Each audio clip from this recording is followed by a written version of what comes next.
City, state, country. City, state, country. Let's hear it. Hey, city, state. Type in your city, state, country. Let's check on.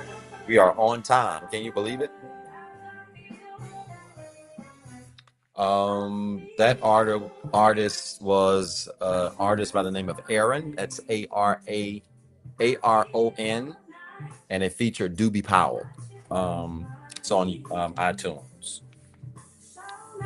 City, state, country. DC, Atlanta. Thank you so much. Waldorf, Maryland, Minnesota. Hey, Shannon, Houston. Be there tomorrow. Salisbury. Hey, Macon, Charleston, Detroit, Fort Lauderdale, Huntsville. Good. Hey, city, state, or country, if not from America, and then share the video. Let's get the numbers up tonight.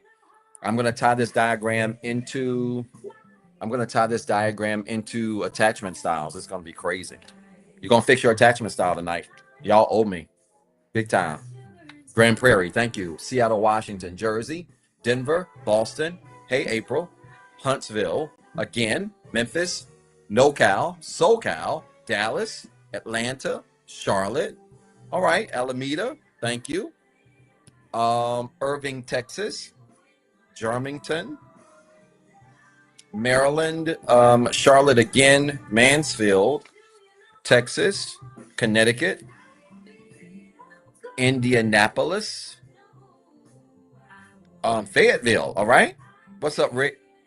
Boston. Like the video, share the video. Huntsville, Alabama, wed to be, Jonathan. Malaysia, thank you, from Connecticut. I appreciate you. Good. St. Louis. Keep going. Nobody from out of the country tonight. New Jersey again. Chicago, what's up? Hoover, Alabama. Wow, Alabama's deep tonight. Charlotte, San Antonio, Turks and Caicos. I'm jealous. Wish I was there. Indianapolis again. San Antonio. All right. Chesapeake, Queens, New York. Man, we got some exciting announcements coming. Orlando, Florida. Just insane announcements, y'all, coming.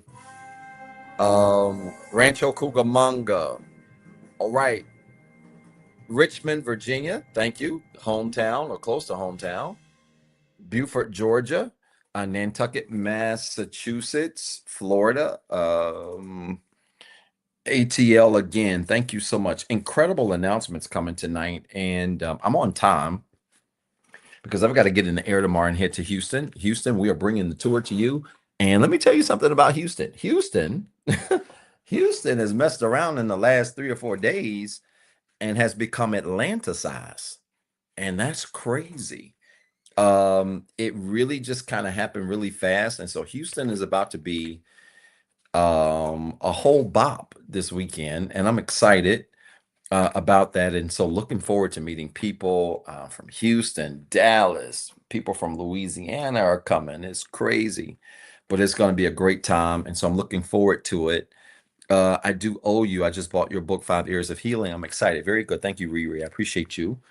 And you hear the comments. Treat him right, H-Town. You hear what Naomi is saying? Y'all better listen to her. Naomi don't play about Doc, and I love it. And so it's going to be a good time. I'm excited. So many of you can't wait to meet on Saturday. Houston has amazing food. I've actually got a lot of work to do. I was telling our awesome site coordinator, Desiree, that I've got to get some work done tomorrow when I land because I've got quite a few things going on in terms of upcoming things. And so we've got just insane announcements, including tickets for the DMV are still there, are still going on right now. And so if you have not got grabbed your tickets for the DMV, make sure you do that. And guess what? If everything goes well, we're waiting on one contract to come through. If everything goes well, tickets should go on sale Saturday for that was premature. Tickets should go on sale Saturday for Chicago and New York. Chicago, Chicago and New York, if everything goes well. Chicago is set. I want to release them at the same time. Chicago is set. New York, we're waiting on a contract. We've agreed in principle to a spot in New York. It's actually in Harlem. Oh my God. And the place is crazy nice.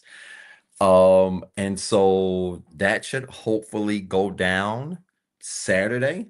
Tickets for the DMV are on right now. So Kia Boo, I'm calling you just by your handle. Please go ahead and get those tickets to DMV because I'm going to start making a serious push towards the DMV. It is the DMV in May. It is New York in June. It is Chicago in July. It's Charlotte in August. And I'm looking to add LA hopefully in August as well, if not September. So I've tried to give LA some time given the fires out there. So, yes, if you're in Pennsylvania, Philly, y'all know how that works with New York, Jersey, the boroughs. I need all of y'all there. It's gonna be crazy. And it's gonna be so nice.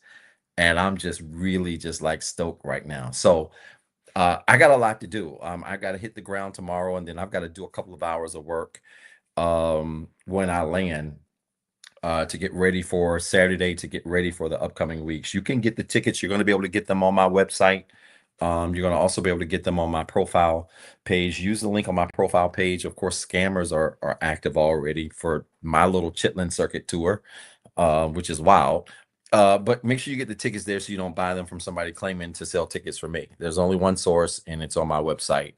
And that information should come out as well. And so just waiting on the contract from New York. Shout out to the New York crew that's really doing Q and the New York crew that's really doing an outstanding job. And I'm hoping that is finalized so that that can be announced Saturday. Those tickets made available for New York, Chicago, and we're going to be in the mix. I may even talk to Tiff. I don't know if Tiffany, you're on. Maybe we'll release the Charlotte tickets early as well if she's open to that. The Charlotte team is open to that, and we may be able to release 3 cities Saturday. So it's a lot going on right now, a lot. But yeah, I need y'all to get there. I really need y'all to get there. It's going to be great, and I'm excited. But I am up to my neck. As soon as I land tomorrow, I got to get to the hotel and get some work done, and get some things pushing and moving, sign some things off, do some things. So it's just a lot going on right now, but it's going to be great. And yeah, Detroiters for now. Chicago, I'm getting a lot of pressure from Detroit. Obviously, I'm getting a lot of pressure from LA. And I'm getting a lot of pressure from Florida.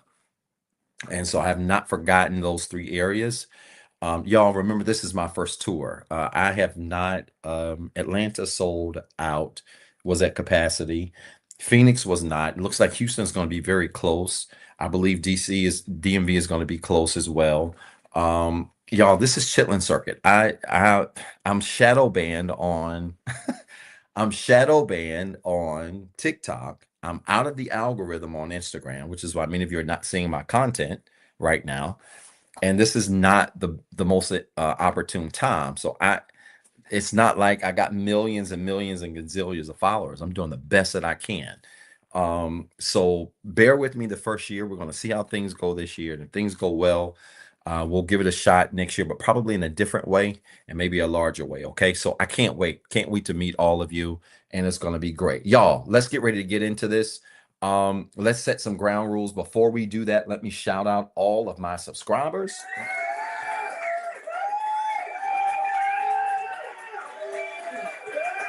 I want to say thanks so much to all of my subscribers for your support. You all have been outstanding. And I know, Carmen, you know what I mean. I'm not minimizing the tour, calling it Chitlin. I don't want people to think it's just this big, great, grand thing right now. It's not. We're building this from the bottom, and it's gonna get there. Hey, Jesse. Um, it's gonna get there, and we've got some time.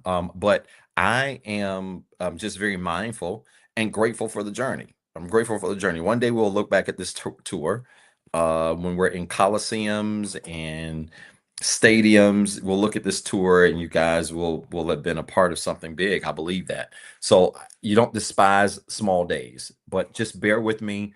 We're gonna try to add at least 3 more cities to the tour. Don't forget September and October. September was possibly going to be New Orleans as well. So New Orleans is left. LA, LA for sure. New Orleans, I'm looking to add possibly Detroit, somewhere in Florida, torn between Miami and Orlando. We'll figure that out. And it feels like it was another place. I think it may have been Vegas, but I may scratch Vegas because we may do LA instead. And those of you that are in Vegas, just take the little flight over to LA, or the little ride there. That would be great. And so we're moving, we're making some progress. I just want to thank all of my site coordinators and teams, all of my teams in all of the cities, volunteers that have really dedicated their time and talents. I have amazing volunteers and site coordinators who really been helping take a big load of this off of me. There's no way in heck I could have done this by myself. And so I'm really grateful for them and all of their work. And so I really appreciate all of you. Again, DMV is going to be Mother's Day weekend. It is at the Gaylord at the Harbor, and it's nice. Y'all, if you've been to the Gaylord, you know what time it is there. It's at the Harbor. It's Mother's Day weekend. It's that Saturday. If you're fortunate enough to still have your mom with you and you can bring mom, I think it will be a great event. I talked to a client today who's bringing her mom, her sister, and a cousin. They're all coming, and it's going to be great. And so I'm excited about that, and I want to see you there. That's the DMV, May the 13th, if I'm not mistaken. My dates are running together, y'all, or May the 12th or something like that is whatever that Saturday is, or May the 11th is one of them.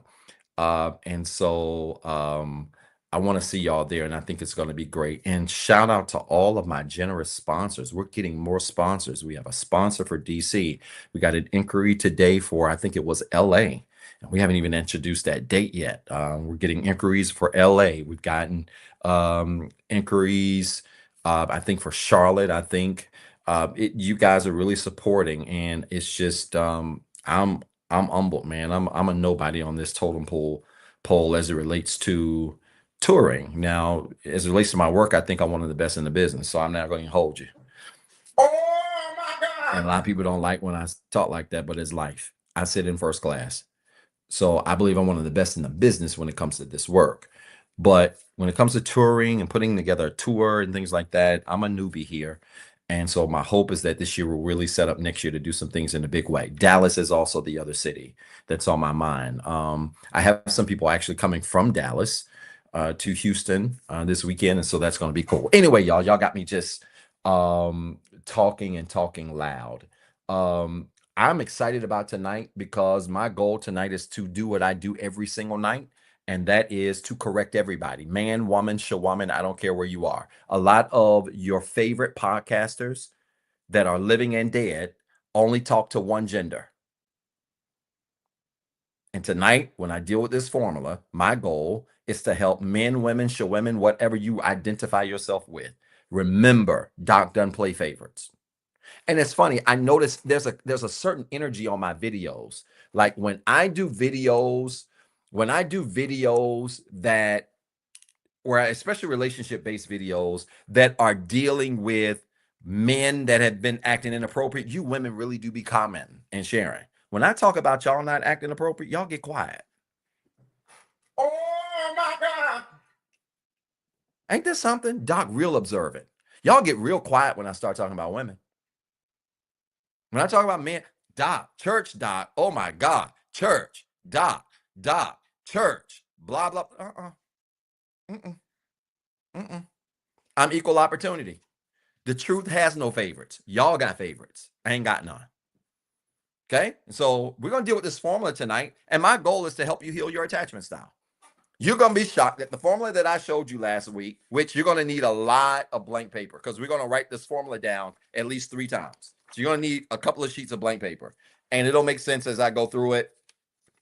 But this formula that I created that I showed you last week was really the foundation of my work, the 5 areas of healing. I'm going to get into that in a second. So again, thank you, subscribers. I'm all over the place. Subscribers for your support. Also, if I make a comment tonight that helps you, that empowers you, type church in the comments with as many R's as possible. Do me a favor. Let's be mindful of the comments that we put in the chat area. Let's be mindful of the community that we set here. And that is a community that is open to opinions and ideas of everybody that is commenting in the chat. You should have 2 things going on right now. You should be writing comments in the chat.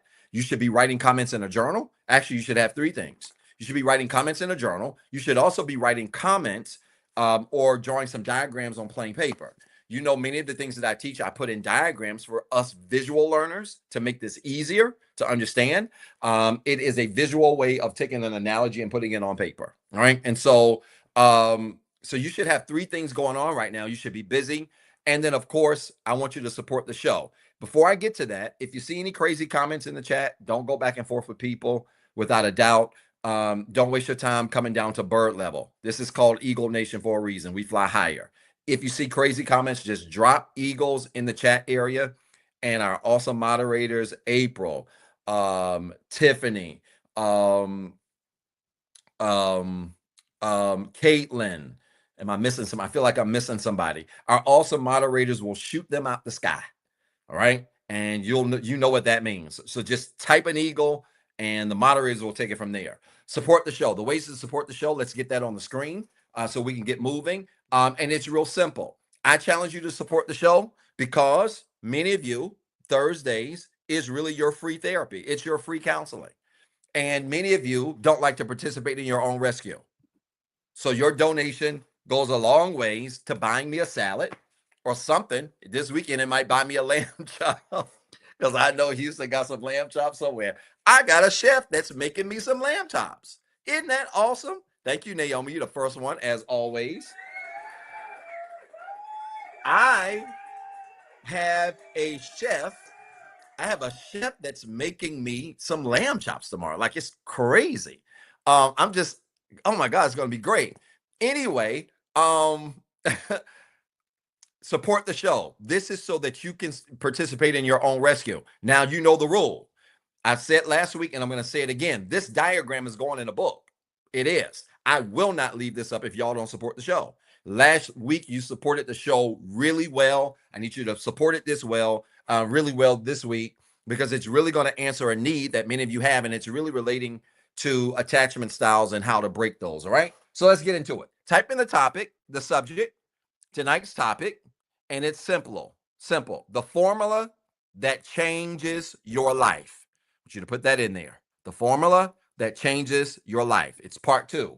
Let's talk about that tonight.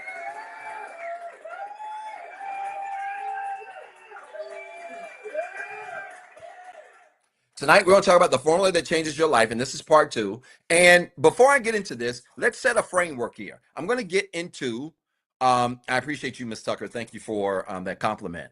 I want to get into why I am dealing with this on this front, because one of the things that I'm seeing in this space that I saw, especially over the last 2 weeks, is people are really having a hard time choosing between what I call their hard.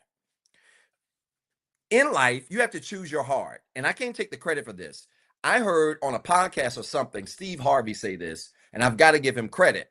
He talked about how in life, we all have hard roads. There's really no such thing as an easy road. And it's the truth. You can be rich and you're going to have a lot of hard problems, like what to do with your money, how to keep your money, how to grow your money. You can be broke. You're going to have a whole lot of problems, like how to have money, how to pay your bills, etc. All of us have to choose a hard. But what is important in all of this is a simple question that I need all of you to write down. There are going to be 2 major questions you've got to understand that's going to make this formula make sense, and we're going to connect it all. The first question is this. I want you to put it in all capital letters. What can I control? Come on, hurry up. You should be writing. You should be going. Let's go. Get your journal. Let's get moving. What can I control is the first question I want to deal with. What can I control? Why is this important? Because this formula that I shared with you last week really is the answer to helping you to solve a lot of life problems. However, there is one life problem that the formula can't solve, and that's stuff out of your control. There are certain things that will happen in your life that are beyond your control that have, however, impacted your beliefs, your thoughts, your emotions, your behaviors, and ultimately your life. And here's the reality. If you are allowing things that you cannot control to impact your life, you are out of control. Oh my God. Anybody that allows things out of their control to impact their life, they are operating out of control. And this is the $1,000,000 question that you've got. I need you to plaster this on your forehead, put it on the refrigerator. I don't care. The $1,000,000 question that you got to ask in a lot of these situations when things happen is, what can I control? Let's start there. Why is that important? You ready? Because when you start with what you can and what you can't control, it helps to defeat terms that we use randomly that we shouldn't be using that speak to things that we can't control. Y'all ready for this? This is going to challenge many of you. And here's your first salad worthy comment. By the way, if you support the show, drop a salad in the chat. Your first comment that's going to be salad worthy. You ready? If your anxiety is rooted in something you can't control, it is unnecessary anxiety. Oh my God. Many of you got all this anxiety and stress, and it's rooted in stuff you can't control. Guess what? That's pseudo, fake. PSUEDO. Pseudo, fake anxiety. You never heard it taught that way. Doc, how dare you invalidate my feelings by calling my anxiety fake? Fake! Was that loud enough? Fake! If your anxiety is grounded in stuff you can't control, you out of control.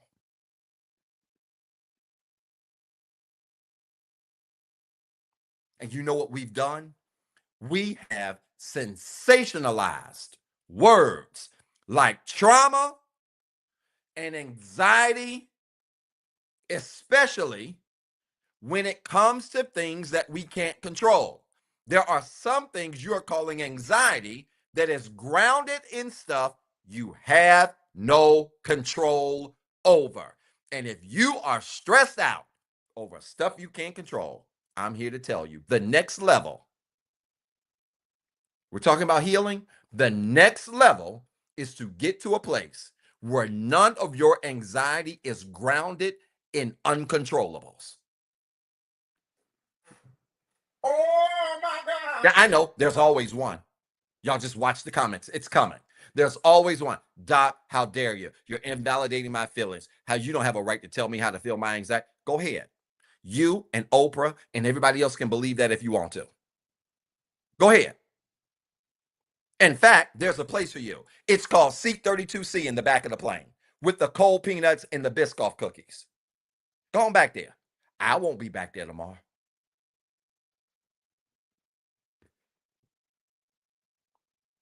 Interesting question on TikTok that said, Doc, isn't most anxiety grounded in what you can't control?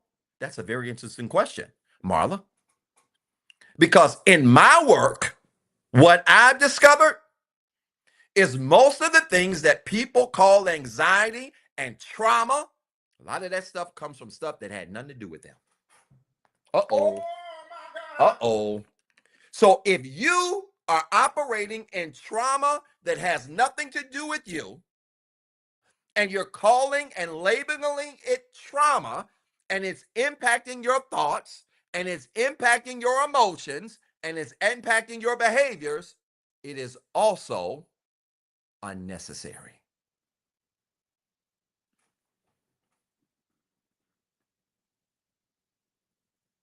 This is not the place for you.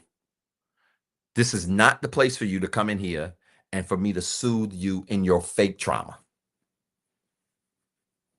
That's not it.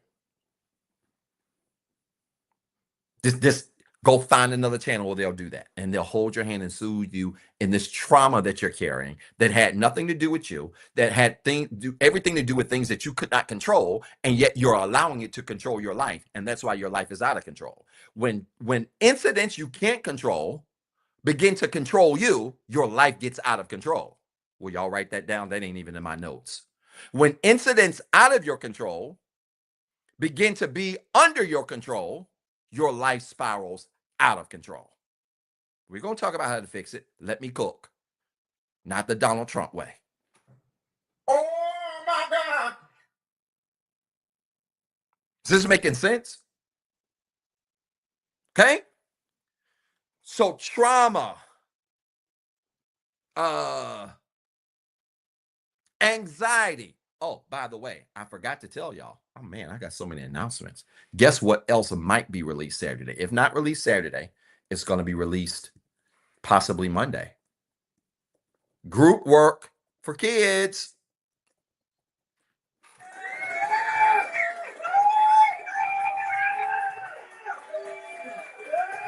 I've done 2 group work sessions for kids. It's all virtual.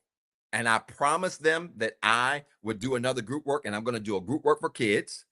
It's from ages 8 to 17. It's split up in 2 groups, and I'm going to talk about this pseudo anxiety because a lot of your kids walk around talking about they got anxiety and they stressed out and they got trauma, and it's all rooted in what somebody else did. It ain't got nothing to do with them. Cut it out. Oh my God. All I need is 45 minutes with your son or your daughter. That's all I need. Y'all, we got to add a word to the list that's going to hurt some of y'all. And it's really connected to this diagram.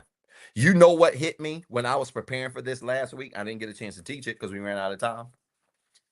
You know what else hit me as I was preparing? That is also a word like trauma and narcissist and gaslight and manipulator and all these words that we overuse that oftentimes empowers other things and people that ain't got nothing to do with us. Guess what? There's another word on there. You ready? You ready? I want you to put this word in all capital letters. Overstimulated. Some of y'all getting ready to get hurt. Oh my God. Overstimulated. Let's talk about it. This is going to beautifully walk us right into the diagram and attachment styles. Doc, I don't see how it's going to connect. Let me cook. Overstimulated. Yeah, some of y'all already triggered. Triggers on the list. Overstimulated. You know how many people tell me they always overstimulated? And anytime a person says they're overstimulated, normally it is coming from an external thing. Why do we expect things that will overstimulate us to give us signs that they're going to overstimulate us? It's crazy. How can you expect something that is external to you to give you a clue that it's about to overstimulate you? And I'll tell you why. Because many of us absolutely walk around saying stuff like we're overstimulated, and the stuff that we're pointing to is things that's external to us that ain't got nothing to do with us.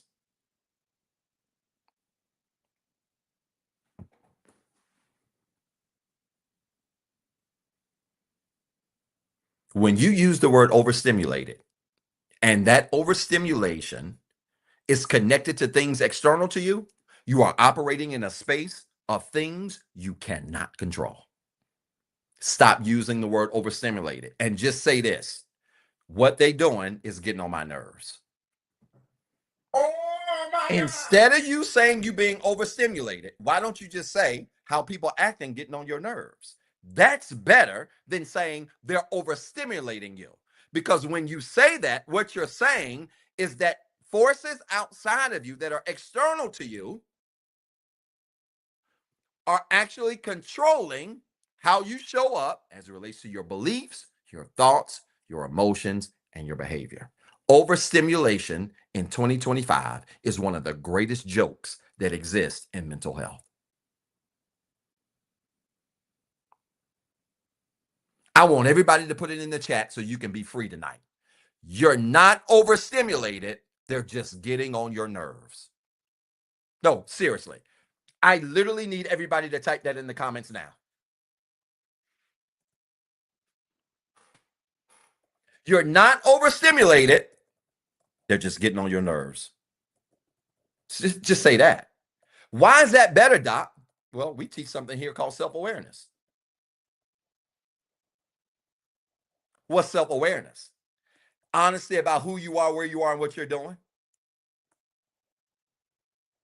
So when you say somebody's overstimulating you, or somebody's behavior is overstimulating you, you're being impacted by something you can't control. You're really not being truthful.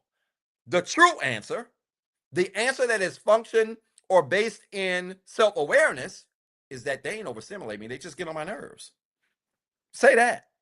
And you would be shocked that if you say that instead of saying I'm overstimulated, you're going to actually feel a little bit better. Because that statement right there automatically disarms the external forces that are driving this pseudo overstimulation. Oh my God. Where my salads at? Y'all not supporting. I told you I'm coming out swinging tonight. I was on time. Just say that and watch your nervous system adjust appropriately.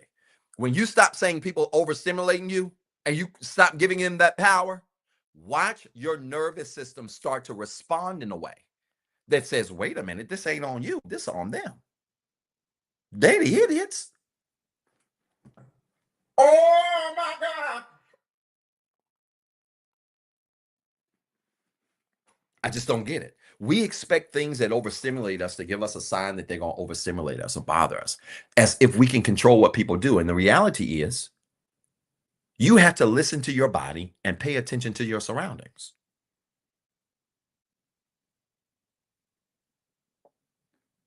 Now, I had a client tell me recently, because I'm going to be doing a video on this overstimulation thing. Y'all just got a preview of it tonight. I had a client tell me recently, well, Doc, if I knew better, then I would do better. That's all I know. Well, that's a lie. We got to stop saying even that phrase, if I knew better, I'd do better. Because the reality is a lot of people know better. They don't do better.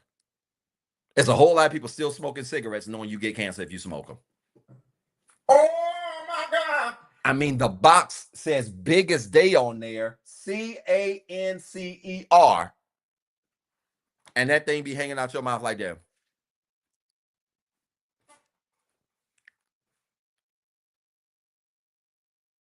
Some of y'all so good that you can smoke them and talk at the same time. Yeah, doc. I'm good. Huh? Thing be holding on out the side of your mouth for dear life. You know cigarettes give you cancer. You still smoke them, don't you? But watch this. We expect things that overstimulate us to give us a sign. Watch this. But sometimes the things that we're calling overstimulation that are external to us, that are influencing this chart that I've created for you, this formula, your beliefs, creating your thoughts, creating your emotions, creating your behavior, some of the things that are overstimulating us sometimes are subtle things, but we've got to be able to identify them so we recognize that these are things that are out of the realm of control. Because the reality is, if things showed up in our life, if things showed up in our life with a sign on it that says, I'm getting ready to overstimulate you, it might change the way you function. Maybe, and maybe it won't.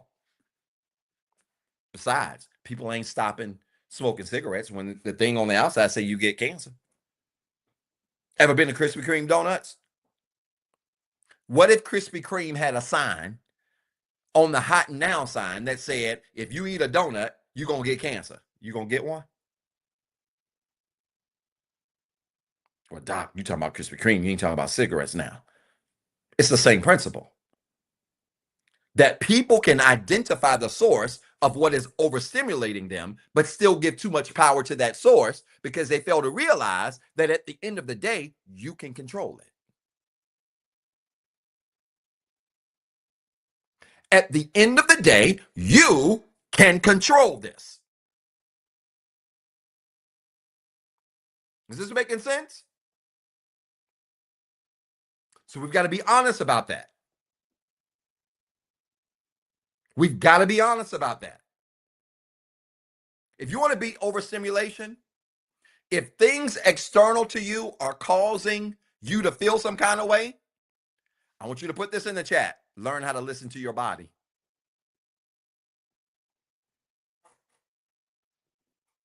Learn how to listen to your body. Because I'm going to tell you this, the essence of what many of you call overstimulation is really a physical response.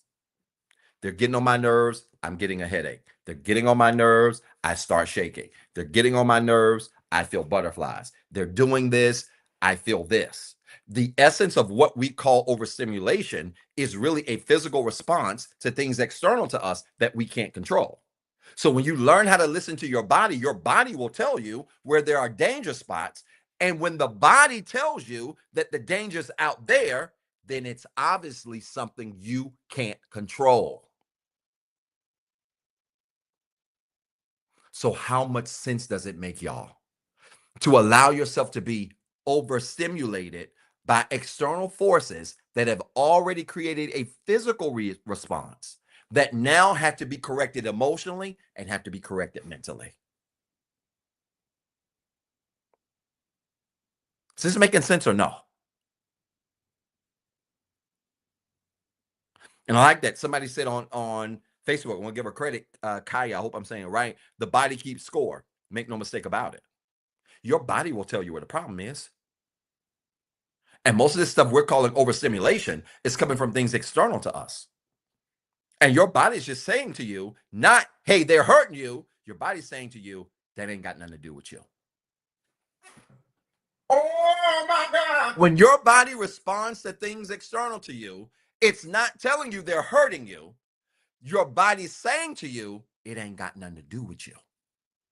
And that is a different frame that will allow you to process overstimulation so much better. So much better. And we don't process it that way because, like narcissist, gaslight, manipulator, blah, blah, blah, blah, blah, trauma, we like to sensationalize stuff. Cut it out. Cut it out. Y'all, and this is why meditation matters. I need 8 more minutes. We're going to get into this diagram. This is why meditation matters. Because for all of you that have allowed people and external things to overstimulate you to the point where it has impacted your beliefs and your thoughts and your emotions and your behavior, which we're getting ready to get into, when you take 10 to 15 minutes every day to meditate and calm your thoughts and become one with your thoughts, prayer is conversation with God. Meditation is conversation with yourself. When you take 10 to 15 minutes to do that, when you take 10 to 15 minutes to do that every single day, meditation, a big underrated goal of meditation is that it shuts down your life for 5 to 10 minutes so you can have better focus for 23 hours. I want you to write that down and never forget it. Put it in the chat. An underrated goal of meditation is that it forces you to shut down your life for 5 to 10 minutes so you can have control of your life for 23 hours.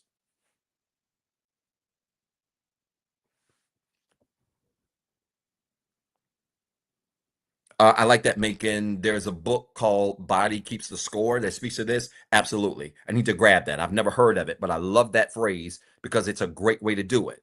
It's a great way to describe what the body's response to external things. Yeah, I'm going to have to grab that, Macon, for sure. Meditation forces you to shut down your life for 5 to 10 minutes so you can have better focus for 23 hours.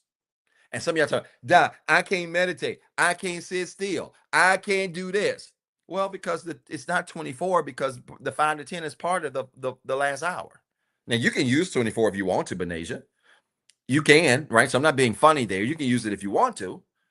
But I'm saying that in a, what's the word?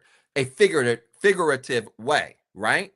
If you just give me 10 to 15 minutes, and I'll tell you something, another reason why I do it, because y'all doing 10 to 15 minutes. I meditate 30 minutes a day, Monday through Friday. Some Saturdays, some Sundays, depending on what my schedule is. Monday through Friday, 30 minutes. When I have extra time, which I ain't had extra time in months to be able to meditate in an hour, I'll do 60 minutes of meditation. Let me tell you something. When I finish 60 minutes of meditation, it's like I'm walking on the air. Which is why when I got a million emails flying my way and we got 5 cities opening at once and I got y'all mad at me because books ain't came out and y'all all of this stuff, Doc, don't be shook. Doc, the bags you see on the doc's eyes, those are sleep bags, not stress. There's a big difference.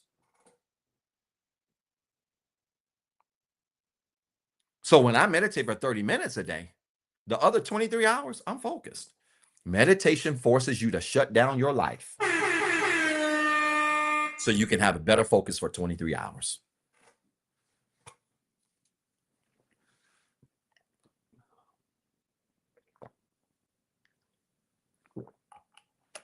Okay?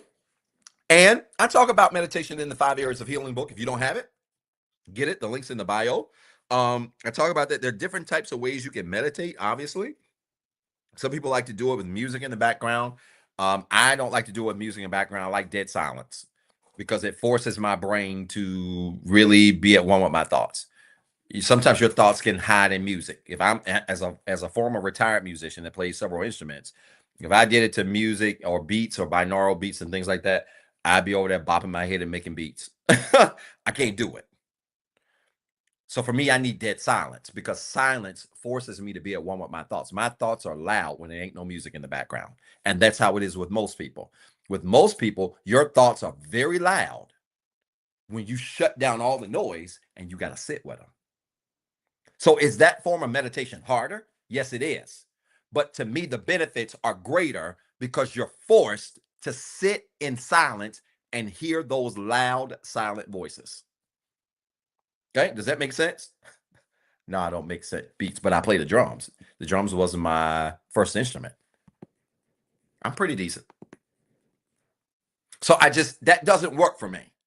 I need the silence to really be at one with what I've got going on. Okay, does that make sense? All right. Y'all not supporting the show. Oh. That's okay. This is gonna be in the book before y'all know it. Y'all be like, oh my God, Doc, that was fast. Yeah. And this translates to how you're able to shut down your life. Let me add to this real quick. Let me add to this really quickly. The extent to which you are able to focus for that 5 to 10 minutes so that you can focus for 23 hours is also the extent to which you are able to shut down your life when you need to. And this is important because prior to 2019, when I wasn't doing a lot of meditating, when life happened or life got real busy, I was just work, work, work, work, work, and I still am work, work, work, work, work. However, one of the things I've gotten a lot better at is shutting down my life. And let me tell you what I credit to meditation. If I can force myself to sit there for 30 minutes and shut the world down, guess what else I can force myself to do? Buy a plane ticket, get on a plane, and get lost for 5 days. Oh my God. This is a true story. You can ask people that knew me. Prior to 2019, I went years without breaks and vacations. Years. I would go years without breaks and vacations.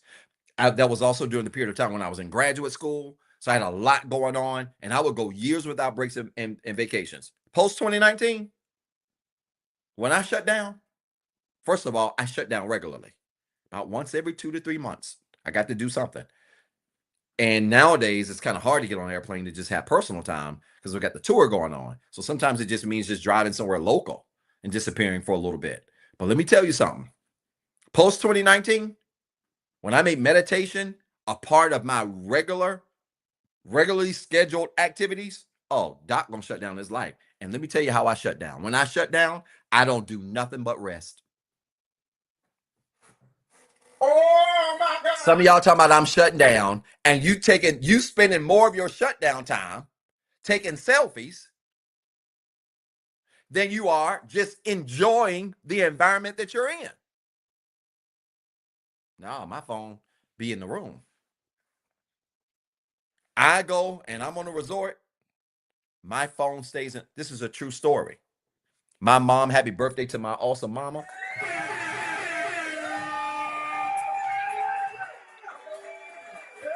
My awesome mama with her pretty, just amazing self turned 68. And we celebrated her. My mama got sick on my birthday. I was out of the country on a birthday vacation. She got sick, I think the day before my birthday. And I was way out of the country. And this is a true story. You can ask my siblings. I'm not making this up. They were trying to call me. Thank you for your support, Renaissance Mama. They were trying to call me to tell me that Mama had gotten sick. Guess where my phone was? In my room. I was on the resort in the pool, had been in there for hours. I get in the room and I got all these missed calls. Got a missed call from Daddy. I got a bunch of missed calls from my sister. That's weird. They knew where I was. This is weird. First thing I had to grab them. What's going on? Mama got sick. She fell out. She's all right. But we're at the hospital. We're waiting on results. And fortunately, everything turned out to be okay. But the point is, when I go on vacation, I disconnect. You know why it's easy for me to put down my phone? Because I meditate every day. You know why some of y'all can't put down your phone? Because you don't meditate at all. Oh my God. You would be shocked at how much clearer your brain would function if you gave that stupid phone a break. Y'all will never see me in public with people or by myself on my phone like this. You'll never see it. When I'm with people, hanging out with people, you can ask my friends. If I'm hanging out, which I don't have time to hang out much nowadays, but when I do, I don't be over there on my phone. I'm engaging the people that I'm with. You know why it's so easy for me? Because I give up my phone every day. The phones are destroying y'all's life. They are. All these alerts, the first thing you grab when you wake up, you reach over and grab that. How you going to pray and meditate? The phone is the first thing you grab every morning. And then you wonder why you overstimulated. Oh my God. No, you're not overstimulated. You need to give the phone a break. It works. Okay? Now, all of this even impacts y'all attachment style. Let's do this. Let's draw the diagram again. If you have not drawn the diagram, I want you to draw the diagram from last week. Okay? In fact, that's last week's. Let's just draw a new one together. Get you a sheet of paper. Let's go landscape. Get you a sheet of paper. Are y'all supporting the show? Are y'all supporting the show? The ways to support are on the screen. Y'all support the show. Yeah, I don't. We have a rule in my house. The kids and I, we eat dinner. I try to eat with them at least twice a week. I was only able to do once a week this week. Ripping and running, getting ready for the tour, everything else going on. But we did sit and eat, and we sat right over there without a phone. That smells so good. We sat right over there without a phone, and yeah, we know, like, when we have dinner, ain't no phones. My kids be calling each other out. Why, Daddy? Why you got your phone? No, baby. It's your mama, or it's an alert, or it was something. It was a site coordinator, something like that. And even still, I feel convicted, and I put it down. Y'all put them phones up. You'd be shocked at how much more clear-minded you are. Get a landscape sheet of paper. Let's draw out the diagram. Start on the left side. I want you to write the word beliefs. Y'all doing this with me? Write the word beliefs. You're starting on the left side. Draw an arrow. Write the word. Why is my bracelet all in the way? Write the word thoughts. Like so. Beliefs, arrow, thoughts. Okay? Draw another arrow. Write the word emotions. You should have this diagram if you were tuned in last week. If this is your first time writing down the formula that I created that literally healed me and changed my life. It's right here. And y'all, it's copyrighted. Don't y'all steal. Y'all be stealing. Oh my God. Draw an arrow. Write the word behavior.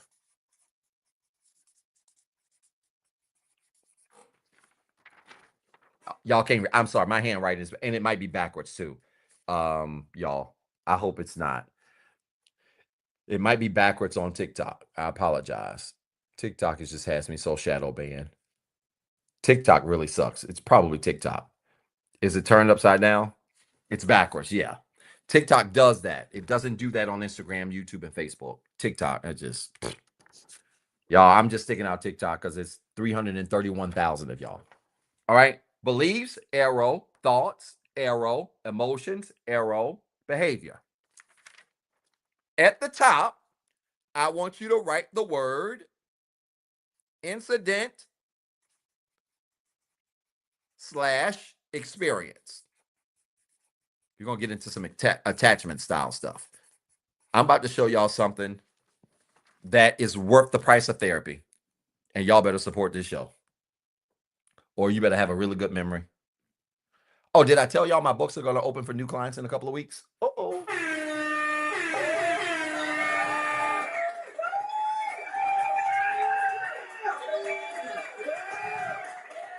My book's open for clients in a couple of weeks. I've lost about 13 clients in the last 2 weeks. They're falling off. They're doing well.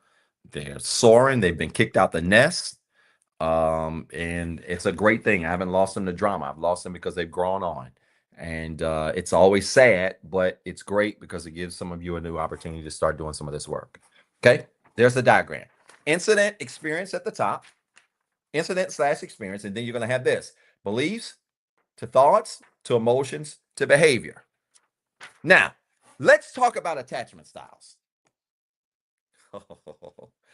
The goal for your attachment style should be to be secure. We're going to save that for last. We're going to save that for last. I'm going to show you what a secure attachment style looks like when thrown into this formula. Now, remember last week I said that when something happens in your life, i.e., an incident or an experience, when something happens in your life, an incident or an experience, then it takes on typically a thought or it spurs an emotion, perhaps. Okay?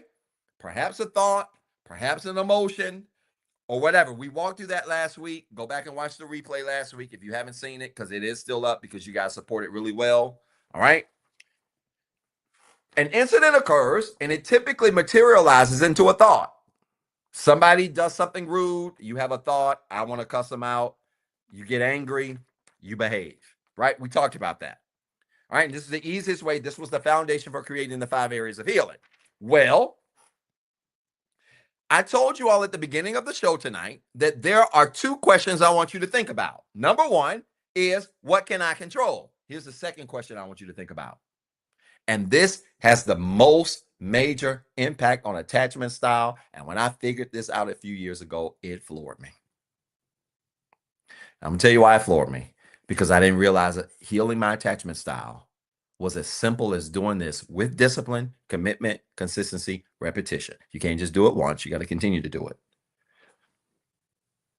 When something happens in your life and there's an incident,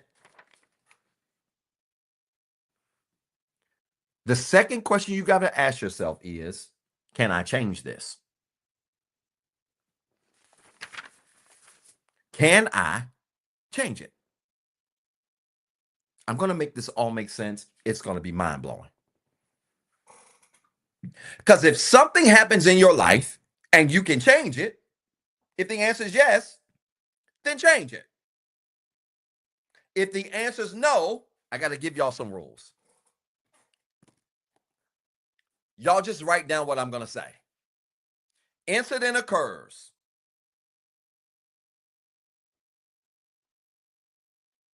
Colon or arrow, it doesn't matter. Incident occurs. First step, can I change it? Okay, something has happened. Is this something I can change? Okay, so step 1, incident occurs. No, incident occurs. Step 1, can I change this? Step 2, if the answer is yes, what should you do? Change it. Y'all got to remember this formula. If the answer is yes, what should you do? Change it.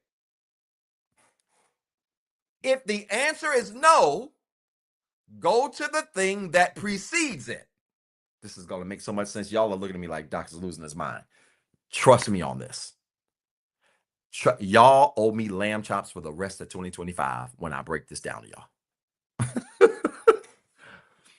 If the answer is no, go to the thing that precedes it and try to change that. If necessary, if you go to the thing that precedes it and you can't change it, go back as far as you can to the beginning, i.e., your beliefs. I'm going to explain this. Watch this. I need y'all to look at me closely.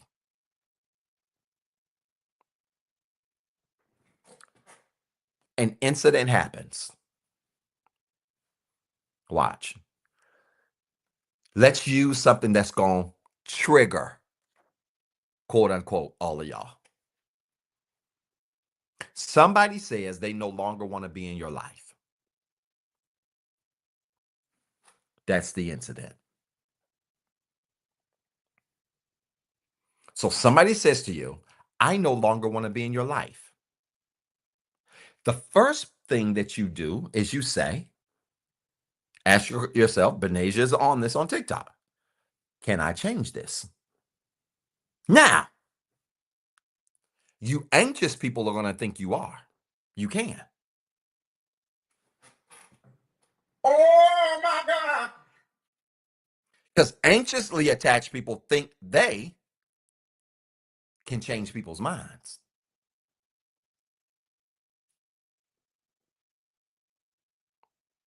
You avoidant people might try to avoid the matter altogether. We'll get to that in a second. Incident occurs. They don't want to be with you. Question is, can I change it? The answer is no. So we skip over step one, which is yes, change it. Or step two, yes, change it if it's yes. We go to no. No, I can't change this. Now, when somebody says they want to break up with you, I skipped a step. Let me go back 1 second. Somebody says they want to break up with you. Your anxiousness might cause your behavior to chase them. Y'all stick with me. Stick with me. I'm going to school you. Stick with me. They've broken up with you, and your anxiousness causes them, you, to chase them. That's the behavior. Now, your behavior was the response to the incident. Then you have to ask yourself, well, wait a minute. Can I change what they did? No, I can't. So why am I acting this way? I said if the answer is no, you got to do what? Go to the thing that precedes it. I'm acting this way because emotionally, I'm angered by their decision. Well, is that enough? No, because just admitting that you're angry ain't going to fix how you view the incident. So you got to keep going. If that going backwards one time doesn't solve it, go back again. Well, why am I angry? What's the thought that supports that? The thought is, how dare them leave me? After everything I did for them, after every sacrifice I made for them, after everything I believed about what they said to me, those are the thoughts. Is that going to be enough to make you feel better? Probably not. And get this, you not feeling good over something you can't change. So if that's not going to correct it, guess what? We're on no. Because I told you, if something happens and you can't change it, the answer is no. Go to the thing that precedes it and keep going as far back as you can until you feel better and you can go forward again. So those are the thoughts. You got to go back one more. What are the beliefs that have those thoughts right there? It's simple. The belief is, honestly, the reason why you reacted that way because they left is because the belief was, or really is, maybe I can't get anybody else. Oh my God. Or maybe the belief is, this person I thought was my soulmate. Or the belief was, I thought this person was the person that was supposed to be for me.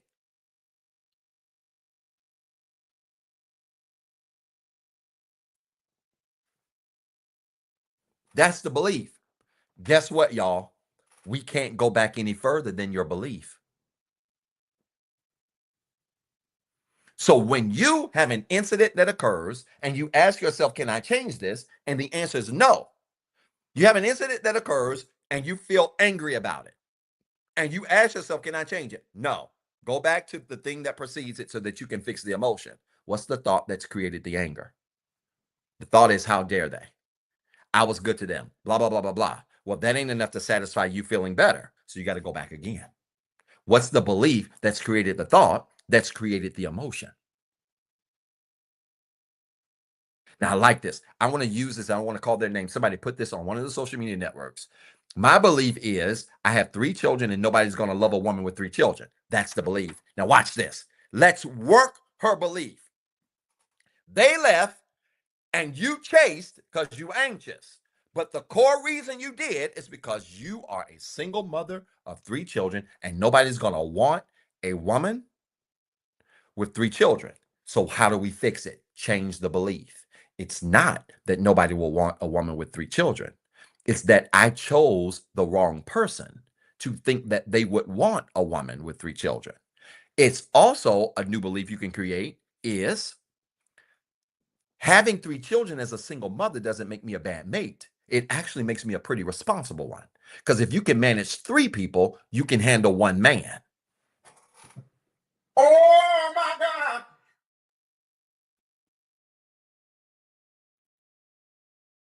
Or maybe the belief is if you have to be a single mother of three and a person that you thought wasn't leaving just left, that maybe he or she was not responsible enough to be in your life.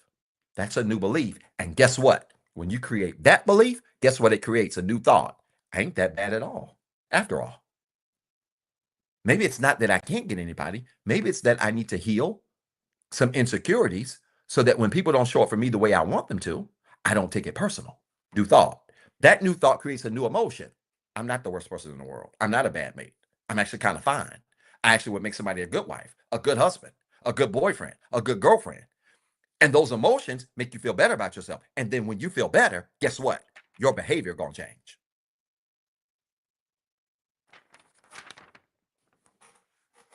Y'all, this is how you fix your attachment style. Somebody said, who else shouting? It's this easy.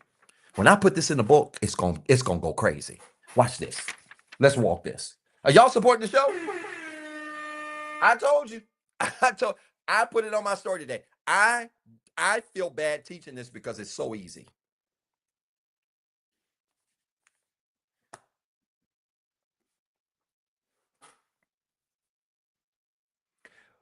If you have an incident that you can't change and it creates an emotion or behavior, and you realize after that behavior that you can't change it, continue to go to the thing that precedes it as far back as you have to, even if you have to go back to your beliefs. Because when you change your beliefs, you change your thoughts. When you change your thoughts, you change your emotions. When you change your emotions, you change your behaviors. When you change your behavior, you change your life.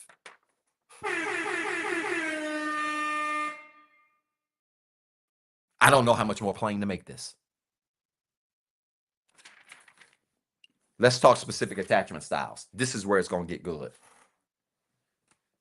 Let's consider the response of the anxious after an incident occurs. Oh, thank you, Nicole, for your support. How kind. No, I appreciate you. That's so nice. People are always so nice to me. Blessings to you.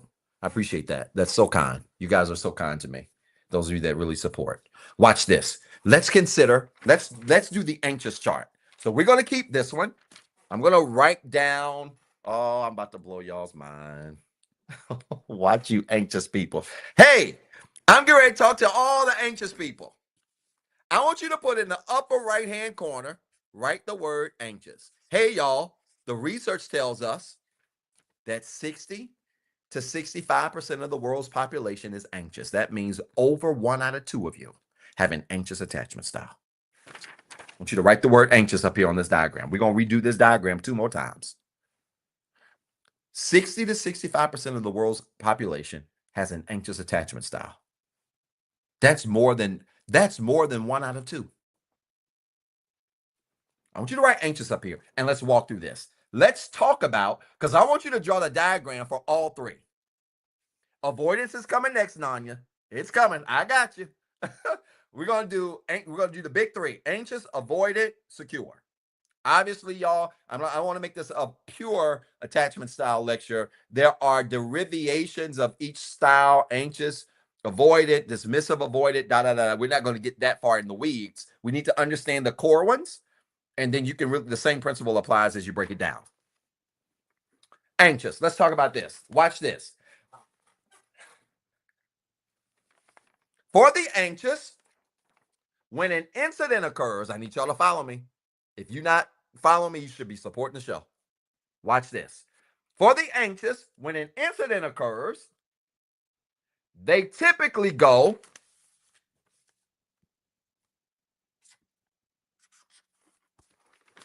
to their emotions. Y'all stay with me. I'm about to blow y'all away.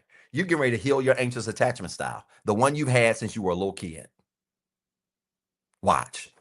An incident occurs, and when it occurs, the anxiously attached go immediately to their emotions, normally. If they don't go to their behaviors, at minimum, they go to their emotions. And they typically reside here. Why? Because few people that are anxious go right to behavior. There is an emotion that triggers your behavior. They break up with you, you slash their tires. The behavior is slashing the tire, but that slashing of the tires is grounded in the emotion of offense, anger, bitterness, betrayal, etc. So, as much as you want to think that the anxious person, something happens and they just react, that reaction is grounded in an emotion. The natural progression for the anxious is to go from incident to emotion. Now, watch this. When they go to emotion, what happens is they ultimately, after they go to their emotion, they jump over to their behavior. Stay with me. You were broken up with. No, no, no, no, no, no, no, no. They told you they needed space. And you were anxious. You felt some kind of way. Mad, upset, pissed. That caused you to text them 50 times. Oh my God. That caused you to call them and cry and beg and plead for them not to leave. Oh my God. That caused you to fall out on the floor and be all out of character so they wouldn't leave. Oh my God. The incident occurred. Your emotions responded. Your behavior was the output. That's the plight of the anxious.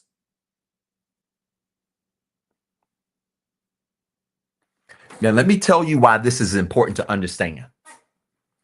If you have children and you're in the chat, I want you to type a 2. If you have children and you're in the chat, I want you to type a 2. Because I got to say this, and I got to piss some of you parents off really quick. If you're a parent and you have children, I want you to type a 2. I need to see something. Good. Twos, twos, twos. Good, good, good, good. Twos, a lot of twos, right? Y'all gonna let Doc cook for a while? Let's cook. I'm getting warmed up now.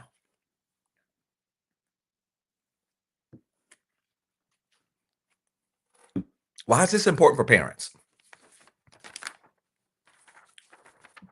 Because if you are anxious as a parent and an incident occurs and your emotions create a response,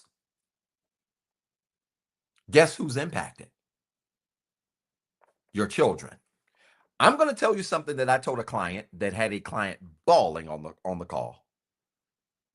And this client's going to allow me to share the story. It's the only reason why I'm telling you this now. I don't know when that video will come up. I think maybe in 2 or 3 weeks. It's in the queue. And I don't want y'all to ever forget it. You ready? Anxious parents make anxious children. Oh my God. Anxious parents make anxious children. I'm telling you as sure as I'm born. If you have an anxious attachment style and you have children in your care, and your children watch an incident occur in your life where you allow your emotions to lead and guide your behavior, your children will be as anxious, if not worse, than you are. Some of you have kids walking around talking about they're overstimulated.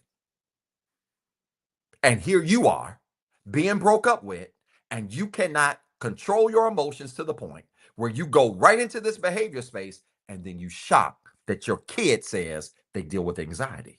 Their response to life is a reflection to your response to incidents.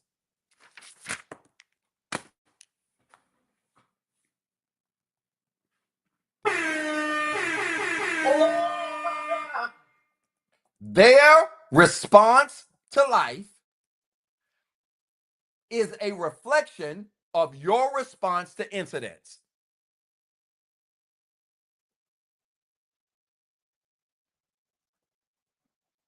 This shouldn't even be free. This should be pay per view.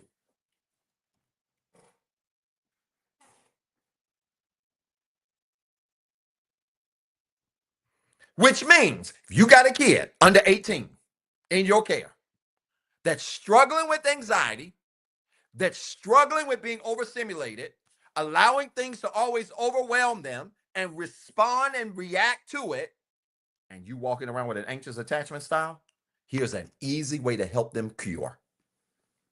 Fix your anxiousness. Now, I like this because,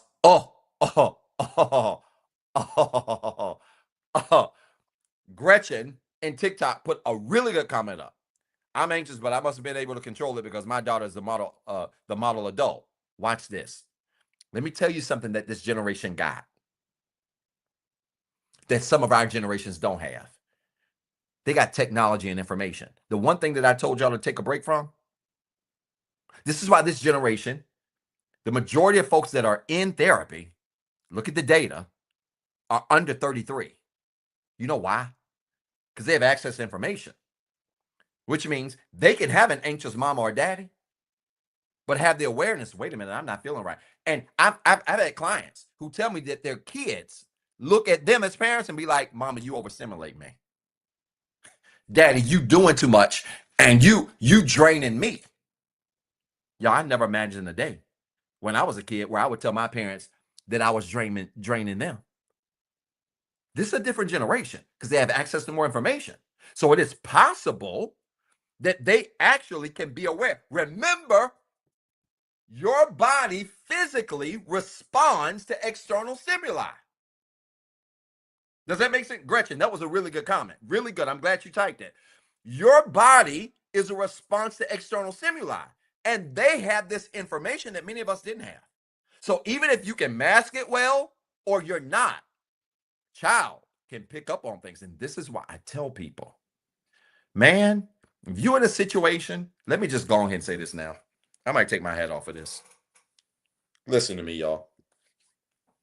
If you're in a situation where your anxiety in your life is so stressful that it's causing your kids anxiety, it's causing your kids stress, and you stay in that situation, you don't love your kids. Oh my God. You know how many people I've had to tell? You know how many people I've had to tell over the last 2 months that they didn't love their kids?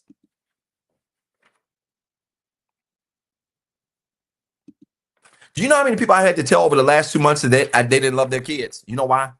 Because they allowed incidents in their life to happen that impacted them so negatively emotionally that it caused them to create negative behavior. But instead of them correcting it, they stayed in that incident. And guess who suffers? The kid. And anybody that puts their kid in a situation where they know their kid is suffering and they don't love their kid enough to leave, it's because you just don't love your kid. Oh my God. Doc, how can you say that about somebody and their kids? I just did. That's how. I just did.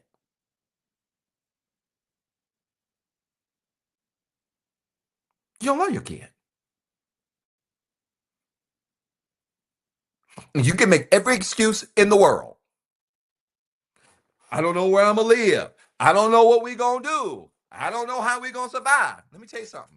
Your kids are down here reaping the negative results of you responding negatively to incidents in your life as an anxious attachment style because you have allowed your emotions to lead to your behaviors.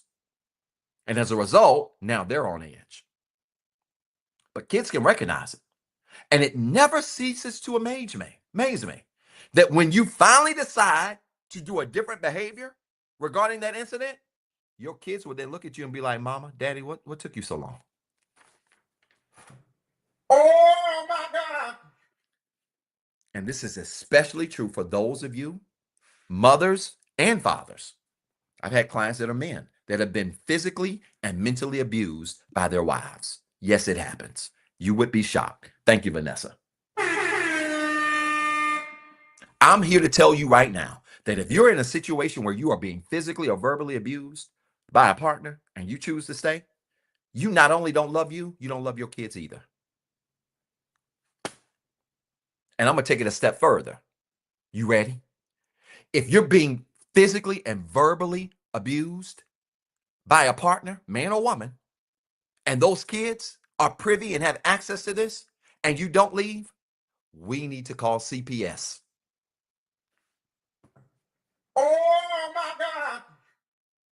You don't even deserve to have your kids.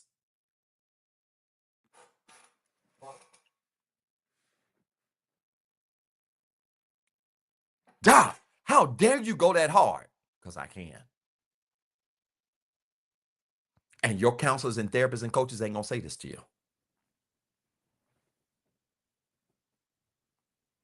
No, literally, somebody needs to call 1-800-CPS. Oh my God. I'm serious.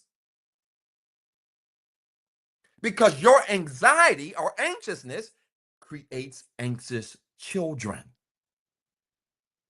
And if you don't care nothing about you, care enough about your kids not to stay in that situation. Because while you worried about money and how you gonna move and where you gonna live and how you gonna do this, your kids are suffering. Let me tell you something about kids, especially if you got little kids. You don't need a lot of money to get out of a situation when you got little kids. I'm gonna tell you the ages. When you got kids that's under 5, 6, 7, and kids that's over like 15, 16, you don't need a lot of money. You know why? Because the ones under 7 and 6, the ones under 7, 6, that age, you don't need a lot of money to satisfy them. If you got to go get you a place and you can't afford furniture, y'all can sleep on the floor. And all you got to do is take some covers and make it tents. See, I'm about to date myself now and make it tents. When I was a kid, we couldn't afford tents. My folks couldn't afford tents. They couldn't buy us tents. My kids got whole big old camping tents that you break down. We had to make tents out of what? Sheets. You put the thick sheet on the floor, and then you take thin sheets and you put some books and stack them up or something, and you tie some of them around the door, and you have like you can walk under there, and you act like it's a tent. Some of y'all don't even know what I'm talking about. And when you 6 and 7, oh, that's like going to an amusement park. And all you doing is creating excuses. I ain't got money. I ain't got this. I ain't got. When your kid's under 7, you don't need a lot of money. Watch this. When your kid is over 15, they know anyway. Oh my God. Your kids know anyway. And most of them are just waiting on you to make a move. Mama, we good. We ain't got to be in sports. We don't have to do this. We don't have to do that. We can go. We don't have to be in nothing. We just need to get out of this crap hole called abuse. And they'll ride with you. Make the sacrifices with you. Oh, and it's even better if you got them above 15 and you got them under 7 or 6, because then they can become the makeshift babysitters when they have a free schedule. You don't want to just throw your life on them, but you'll recognize that they will look at you and they will see you as somebody that we're in this together. Y'all stop making excuses. How do we fix it?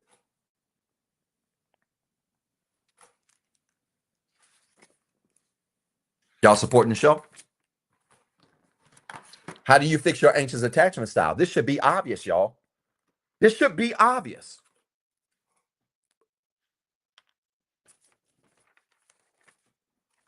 If the anxious has an incident that immediately takes them to their emotions, and then from their emotions to behaviors, here's how you fix the anxious attachment style. When an incident occurs, the anxious will feel their emotions. Follow me. The anxious will feel their emotions when an incident occurs. And let me tell you something, that is actually natural. I don't want you to walk around as a robot. You absolutely should not be walking around feelingless.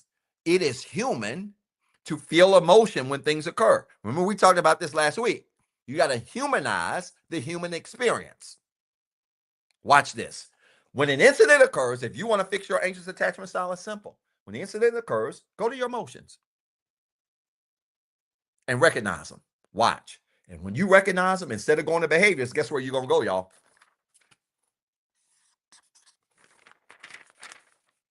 Create a new thought.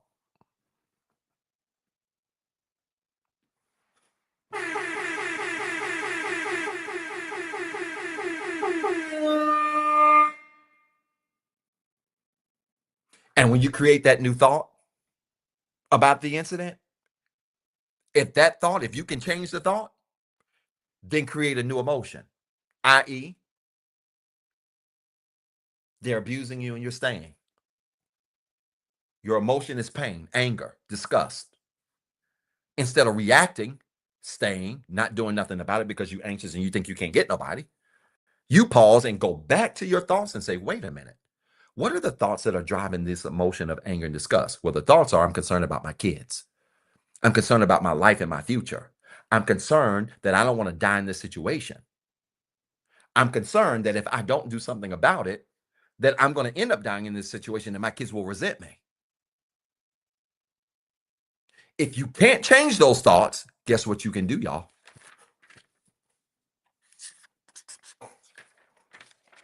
Create a new belief.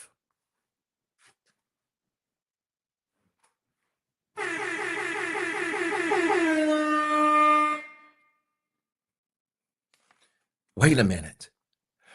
It's not that we ain't going to make it. We may have to struggle and sacrifice for a little while. We might have to cut back on the allowance. The kids might have to come out of private school. I'm just talking about people that want to change. You can make excuses all day. What about private school? What about London every other year? You can make excuses all day. I'm talking about people that want to change. Well, we might have to come out of private school. We might have to give up this or give up that. We might not be able to travel as much as we want to. We might have to scale back on this and that, but we can make it. If I make some sacrifices here and there, we can survive. That's a new belief. Guess what? That new belief creates a new thought. That new thought creates a new emotion. That new emotion creates a new behavior. And then that new behavior creates a new life. Folks, this is how you heal an anxious attachment style.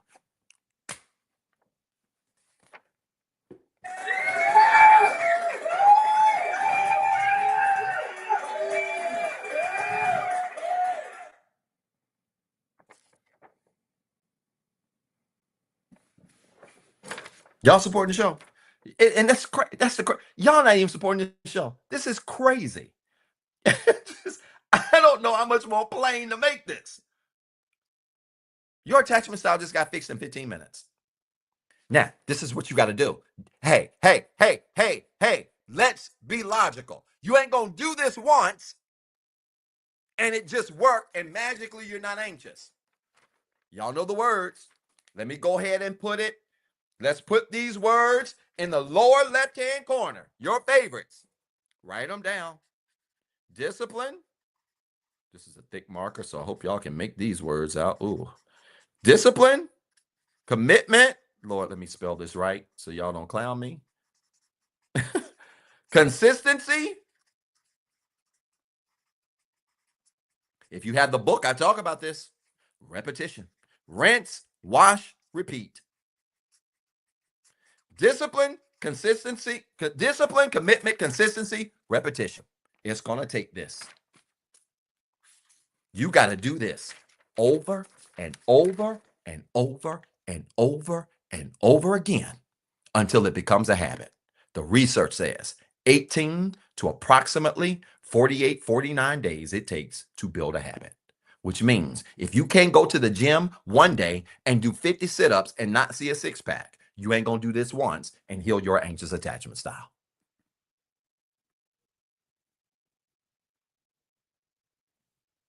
Does this make sense?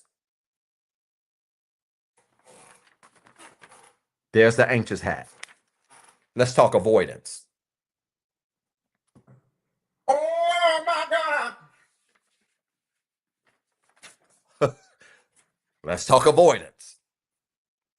Now, I want us to go ahead. Let's make the chart again. We're going to make the chart again. Set up your chart. Incident, experience, belief, thoughts, emotions, behaviors, right? So let's do it. I'll walk you through it together. We'll do it together. That's fine. Write the word beliefs.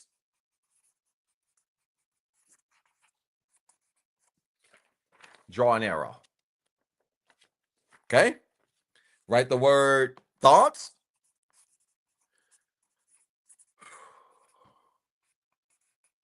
Draw an arrow. Y'all ain't even packed yet. I'm just, my schedule is, my life is wild. Thoughts. Draw an arrow. Write the word emotions.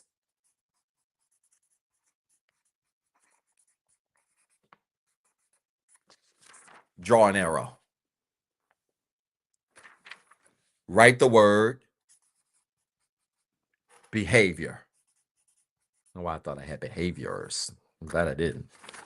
Behavior. Okay? Beliefs to thoughts, thoughts to emotions, emotions to behavior. At the top, you want to write again incident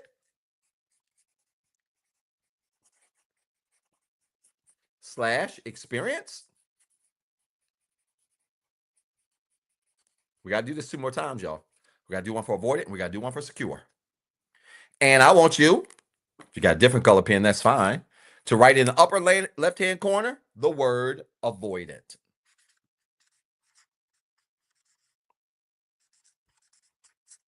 Avoidants make up the second largest amount of attachment styles that exist.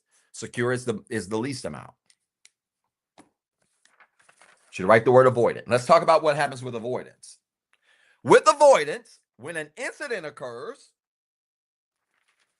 avoidants tend to go straight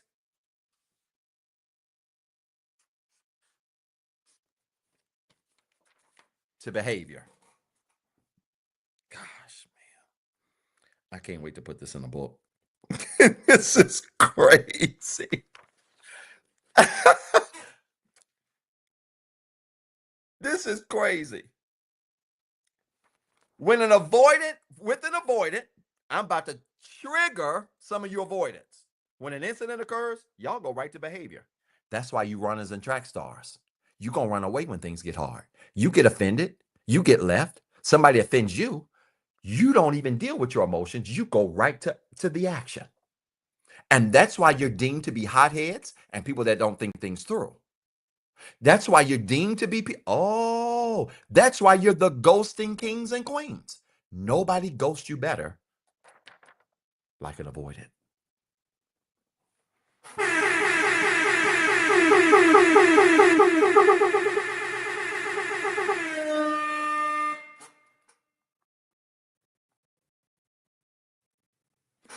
You see how this is making sense, Bree? An incident occurs and an avoidant goes right to they just react. They don't think nothing through. And avoidants are good for not only ghosting, they good for apologizing after the fact. They good at saying, you know what, I did that. I just really showed my tail, but it took me some time. And once I really thought about it, I realized that I overreacted.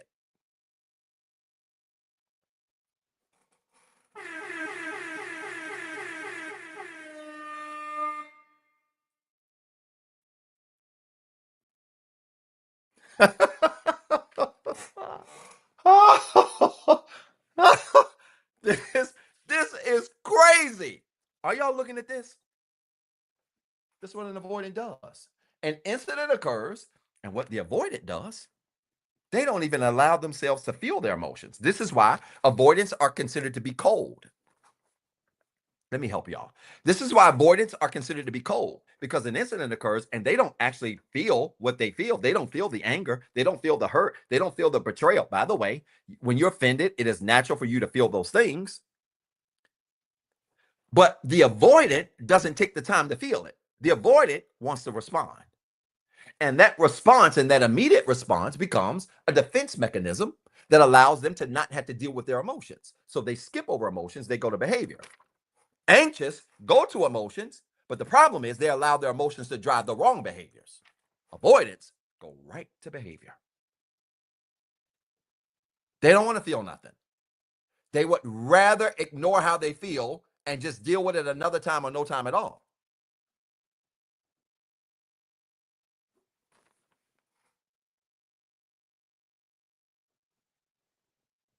So they either not think it through or they make rash decisions. It's the same thing. Tomato, tomato.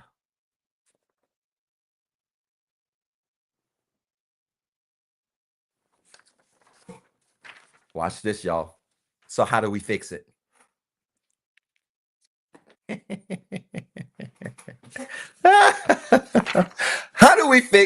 How does an avoidant then fix their attachment style? Y'all should see the pattern by now.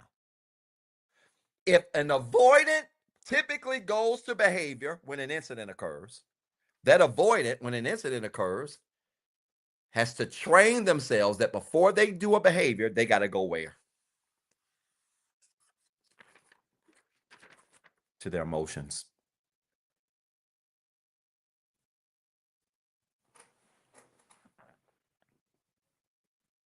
Avoidants are going to have to train themselves to learn how to feel. Because until you get comfortable embracing how you feel after offense, you will always run. You will always avoid. You will always ignore. You will always try to move as if it doesn't exist.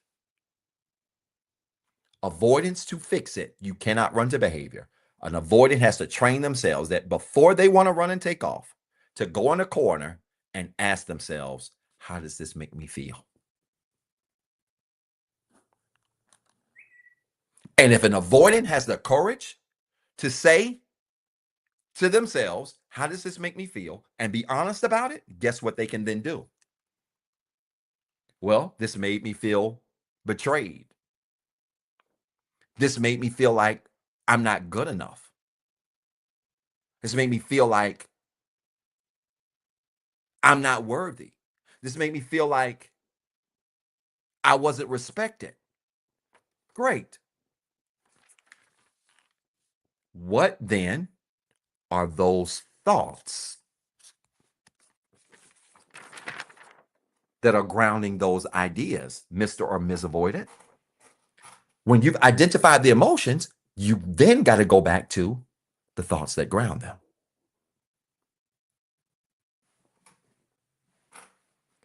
Well, those thoughts are grounded in the idea that when my parents betrayed me, or my caregivers betrayed me, or nobody's ever really had my back. And so here I am in a relationship with somebody who's threatening to leave me. So I just left them before they left me because I know what it's like to be betrayed. And I didn't want to feel that. But now that I'm forcing myself to feel the pain of them wanting to leave, I recognize that the thoughts that's grounding that is this idea that somebody else is going to betray me again. So then what do you do with that? You guessed it.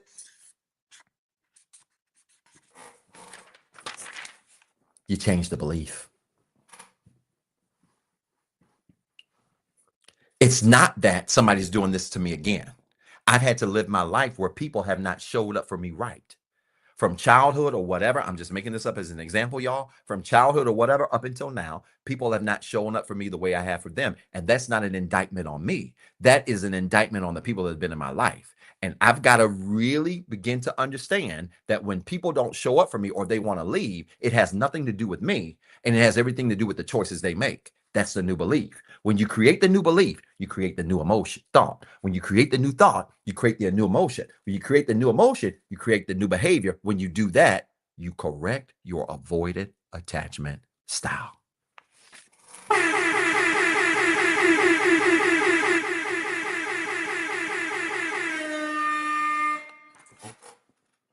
I told you this formula changes your life. I got to get it in the book because people steal. They absolutely steal.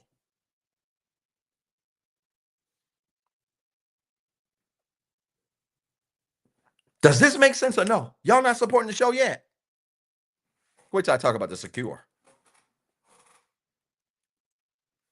Let me see. I want to see how fast y'all caught on. Does this make sense? All your avoidance. Hey, avoidance. Did I lie? Is this accurate? Did I lie? Is this accurate?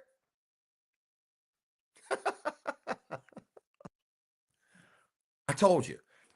I couldn't believe that the very thing that I used to create the 5 areas of healing is also the very thing that can correct your attachment style. It's right here.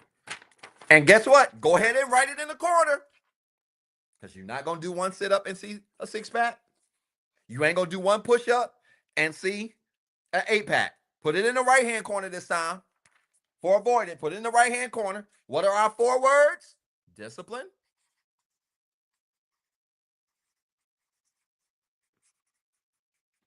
commitment,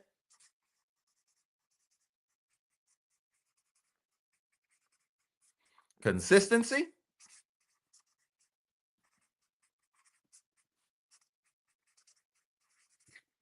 repetition.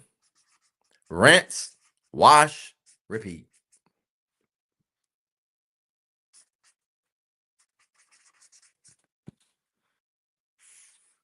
And this, my friends, is how you correct an avoidant attachment style.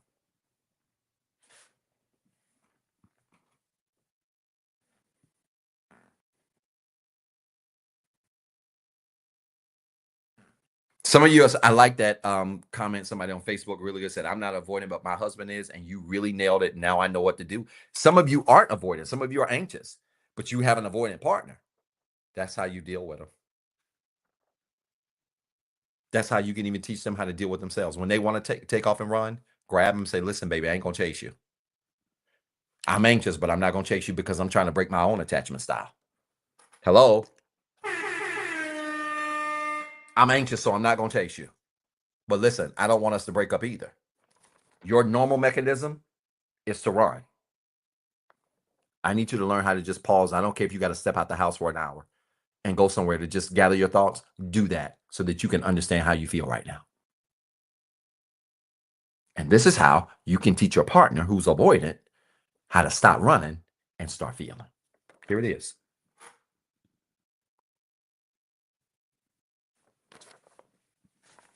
All right, we got one more, y'all. I got 10:54. I need 15 minutes. Let's talk about the secure.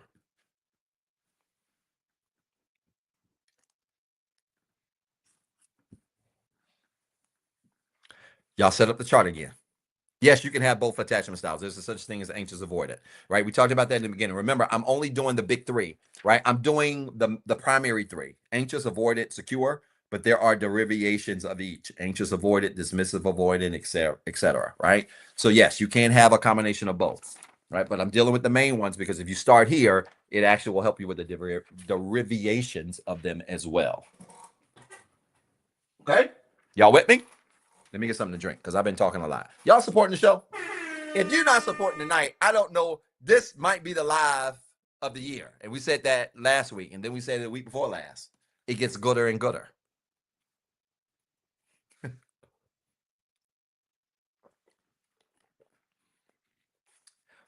Let's see what the secure does. Yes, them tariffs, doggone stupid tariffs. You crazy. let's talk about the secure. So go ahead and set up your chart. Let's set up your chart again. Yes, I'll put up the papers again at the end. I will.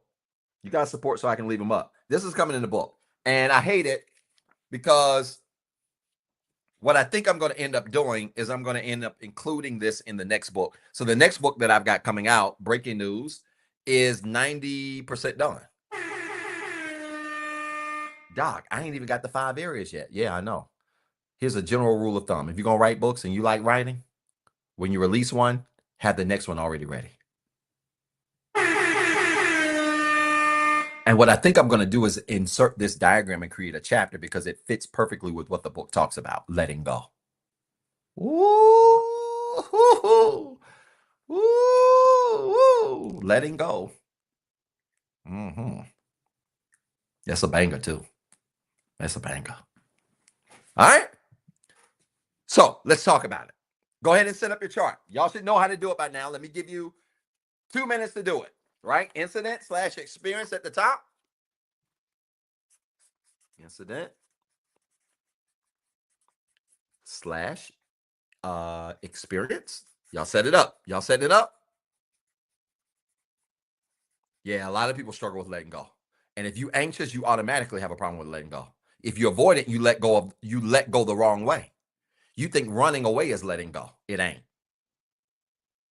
Yeah, it's going to be real good. So I think these charts are very appropriate for that book. And I think that's how I'm going to insert it so I can get this out right away. All right. So incident slash experience at the top. Y'all setting up your chart? Set it up. Believes. Arrow. Thoughts. Arrow. Emotions. Y'all enjoying this tonight? Is this helping? For real? All seriousness. I know we've been clowning a lot tonight. All seriousness, is this helping tonight? If it's not, you're not going to hurt my feelings. Tell me the truth. Is this helpful? Slash behavior. Yeah, your presence is a blessing. If you cannot afford anything, don't worry about that. I really press you guys about supporting because I want you to invest in your own journey. That's important to me. Okay. So if you can't, you just can't. But your presence is more than enough. Where should I start with resources on my healing journey? Journey of healing. Start with the 5 areas of healing. My book is a really good place, Nikolai, to start. It's going to give you a good resource there. Another thing that's going to help you is working on your attachment style. One of the things I've been challenged to do, and I've been putting this off, I've got to put this on my priority list. I may, what's this, April? Oh gosh, this is a brutal month. May is a brutal month. But I may try to, by the end of April, to start my book list. Many of you do reach out and have questions about certain books. What can I read for this? What can I do for this? And all the answers aren't in just my books. I only have, how many books do I have? 4 paperback books. I've got 2 ebooks right now. So the next one that comes out will be book 5, but not all of the answers are in just my books. And so I do want to start a reading list, similar to what you can have on Amazon, Dr. Zeb's reading list, and you can go there and I'll make the link available, maybe put it on my link tree. And that way you guys can see what I'm reading, my recommendations for certain things, attachment style, trauma bonds, blah, blah, blah, blah, blah, blah, blah. Okay. And I'll work on that. All right. Let's talk about the secure. I want you to put in the upper left-hand corner, secure. Those 10% of us. I had to work, y'all. I used to be anxious. So this is coming from personal experience. I used to be anxious. I had to work to become secure. Let's talk about the secure, us secure folks. So, this is going to shake some of y'all. You ready? You ready?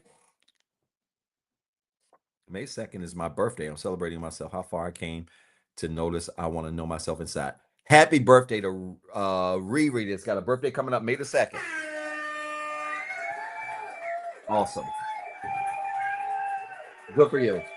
And no, the book isn't sold out yet, this circulation. But the way it's going, it might sell out in the next 30 days. It's crazy. I can't keep them in stock. Let's talk about the secure. Watch this.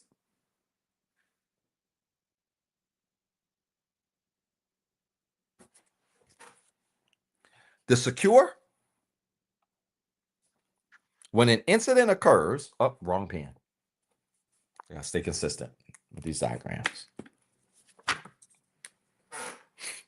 For the secure, when an incident occurs, watch this, because I got to break this down. When an incident occurs, the secure may feel it emotionally. Look at Benasia giving the answer. They may feel it emotionally. You know why? Because they're human. But the secure will immediately, even if they feel it emotionally, they will immediately go back to the thing that they know is the root of their feelings. What is it, y'all?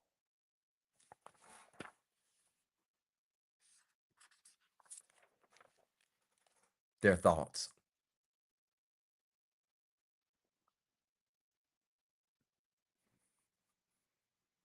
For the secure, when something happens, they may feel it emotionally, but the very first thing that they do is they go to their thoughts because they recognize that at the core of how they live is having healthy thoughts.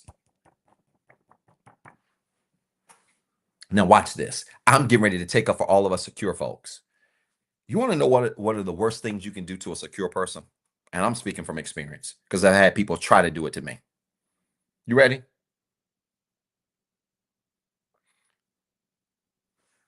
When a secure person feels an incident emotionally,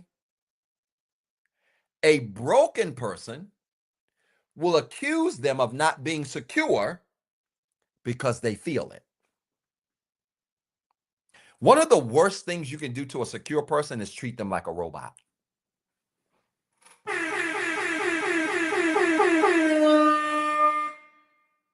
One of the worst things you can do to a healed person is treat them like a robot. You want to know what grinds my gears as a healed man that is secure, that had to work like heck to move from being anxious to secure? That when something bothers me, and it's somebody that's close to me that knows that it bothers me, or is trying to be close to me that knows it bothers me, and I respond to let them know that it has bothered me. I didn't respond in my emotions, but I let them know this has really offended me. And then I get accused of not being healed. No, Dodo, I'm human. And this needs to be said out loud that just because you healed and just because you're secure does not mean you're not human. And it is, thank you, took the words out of my mouth. It is a manipulation tactic that people who ain't secure and who ain't healed try to use to tear down your work, which is why when you healed and secure, be very careful of who you open yourself up to. Because everybody don't want to be around a healed person the way they think they do. Everybody don't want to be around a secure person the way they think they do. And you're going to know this when your connection to them feels more like competition and less like easy.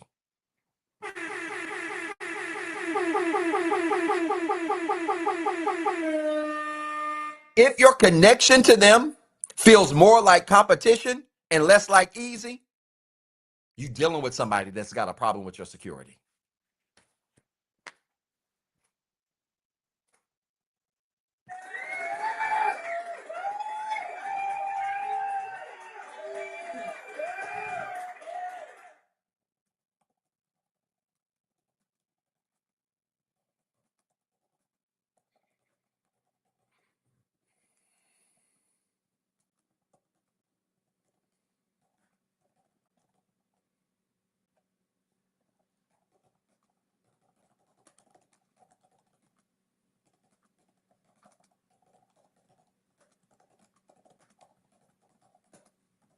If your connection with them feels more like competition than security, you're dealing with someone who has a problem with your healing and security.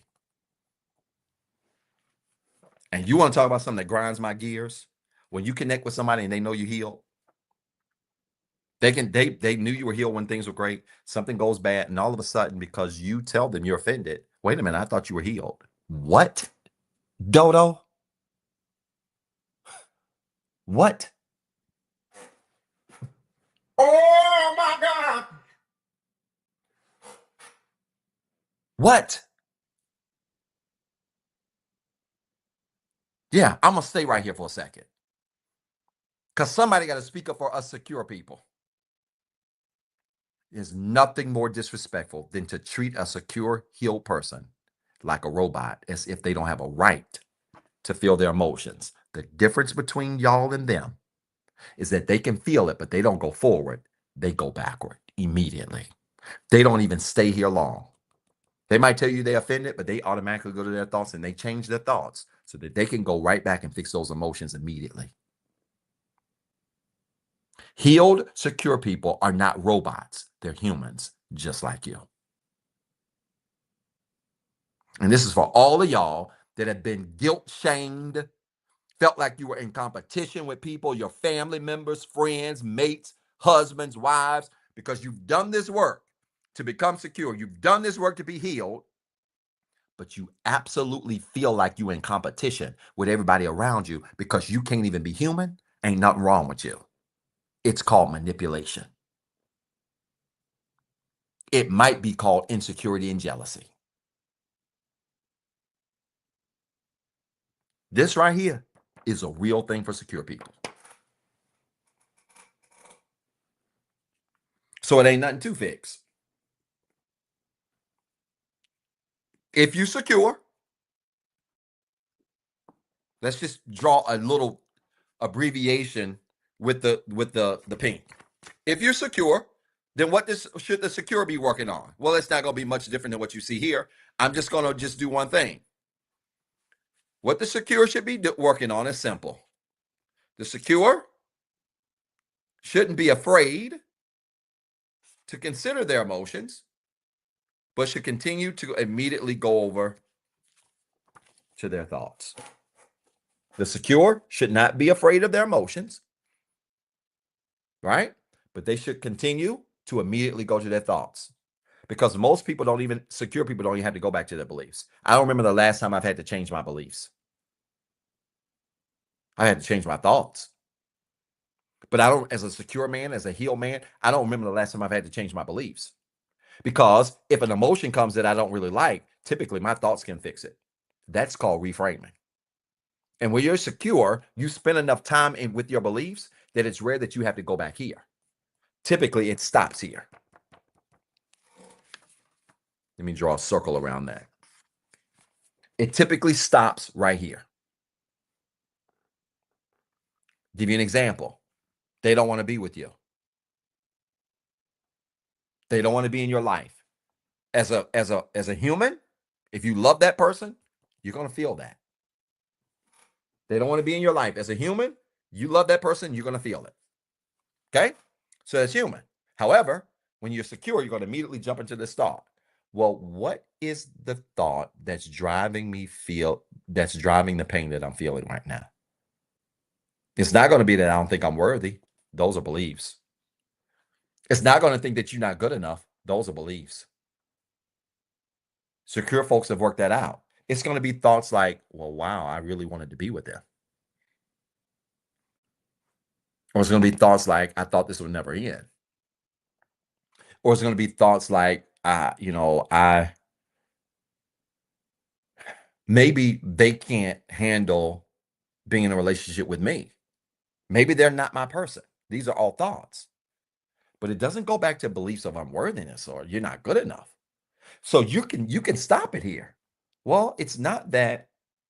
So maybe they don't want to be with me. Maybe I'm not a good fit. Maybe it wasn't meant to be. Maybe this is something I need to let go. When you create those thoughts, guess what? Your emotions automatically autocorrect. So you go from being offended to wishing people well. This is why secure people can disconnect from someone without drama.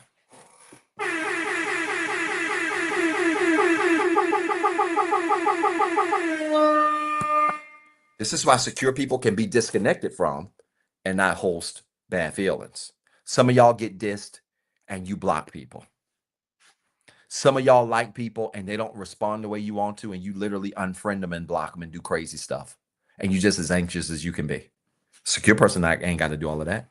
A secure person recognizes that sometimes maybe it works and sometimes it doesn't. But they can see the value in the connection. And maybe it's not that they're a bad person. Maybe we're just not a good fit. Those are the thoughts. It's not thoughts of unworthiness. Maybe we just weren't a good fit. Or maybe it's not a good time. Maybe timing is off. And then those new thoughts make their emotions feel better. There's no need of me having animosity towards them. There's no need of me feeling some kind of way towards them. There's no need of me being pissed at them. It just wasn't an appropriate fit. And then those emotions continue to guide your behavior. You don't react. You don't keep cars. You don't block. You don't tell people to get out your face. You don't tell people you can't ever be friends. You don't tell people to get out of your face. No, secure people don't respond that way. A secure person allows themselves to embrace the humanness of the human experience, the humanity, rather, of the human experience. But for a brief second, they feel the offense, they immediately go to the thoughts that are supporting that offense. They change those thoughts so that they can change those emotions. Those emotions change their behavior, and their life is never impacted.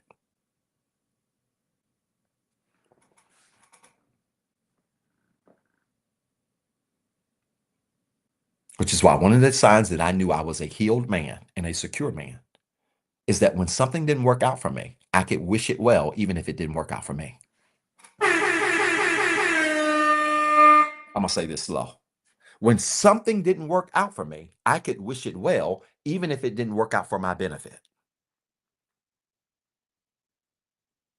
That's what security looks like. And there's your secure chart. And guess how you stay secure? You guessed it. Put it in the lower. Just put it in the any corner. Just put it at the bottom. How do you stay secure? What's the big 4 words, y'all?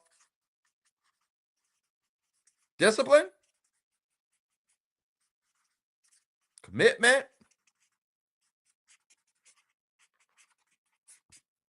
consistency,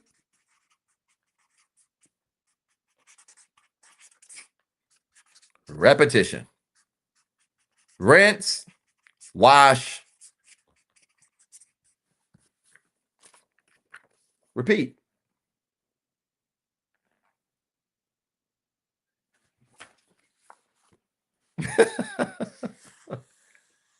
When I told y'all about this live, that this was the formula that changed my life, I wasn't making it up. I created this formula. Beliefs, where is it? Let me get to the original one. I created this formula with these 5 areas of healing.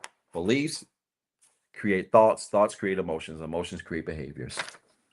In 2021, in Punta Cana, sitting on a solo vacation where I spent the majority of those 5-6 days crying and journaling. You don't believe me? Look on my social media. There's a picture of me sitting on the beach that somebody captured where I was doing some meditation and I had no idea. And the gentleman walked up to me at a breakfast table while I was journaling, had my glasses on and tears running down my face in one of the hardest seasons of my life, but was healing through it. And this is the formula that changed my life forever.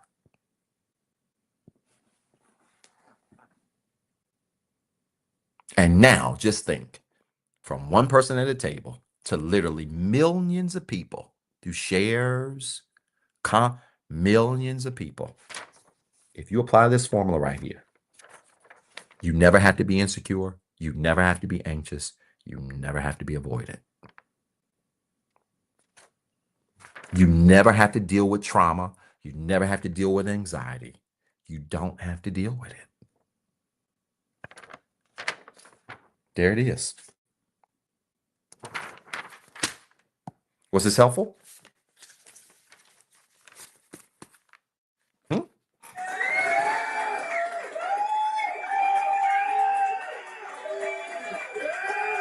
This is probably the live of 2025. And we're just in April. I had to keep doing one-ups at this point. This is probably the live of 2025.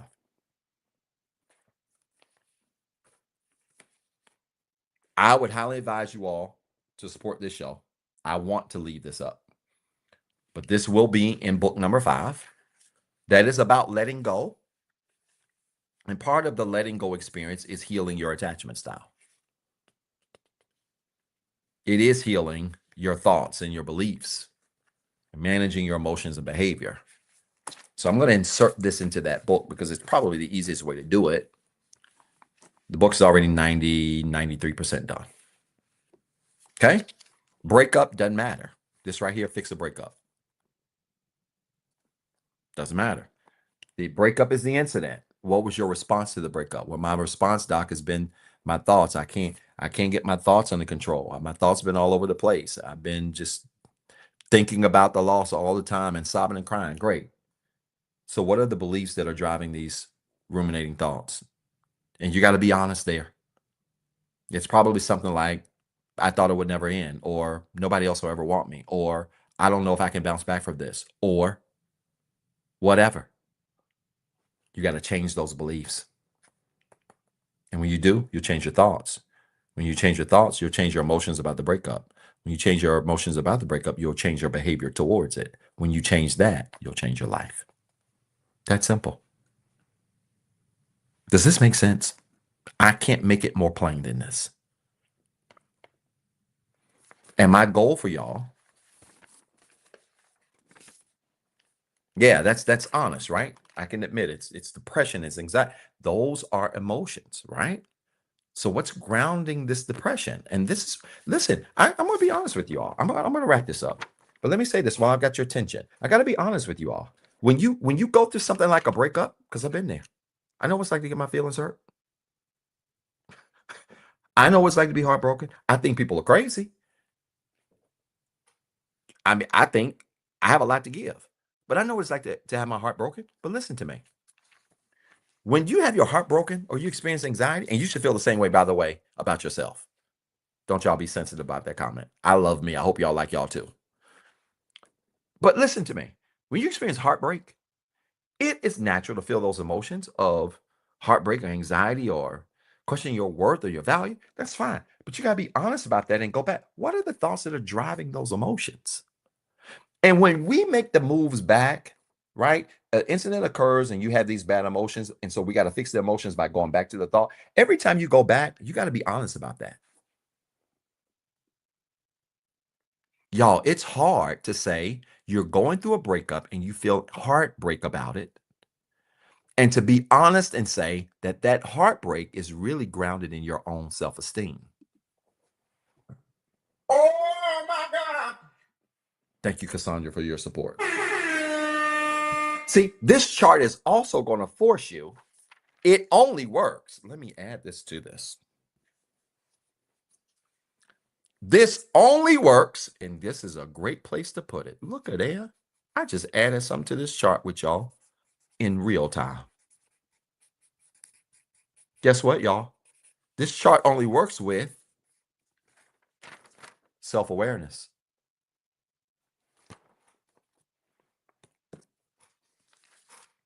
When an incident occurs, you got to be honest. Guess what, y'all? About who you are, where you are, and what you're doing. Wow.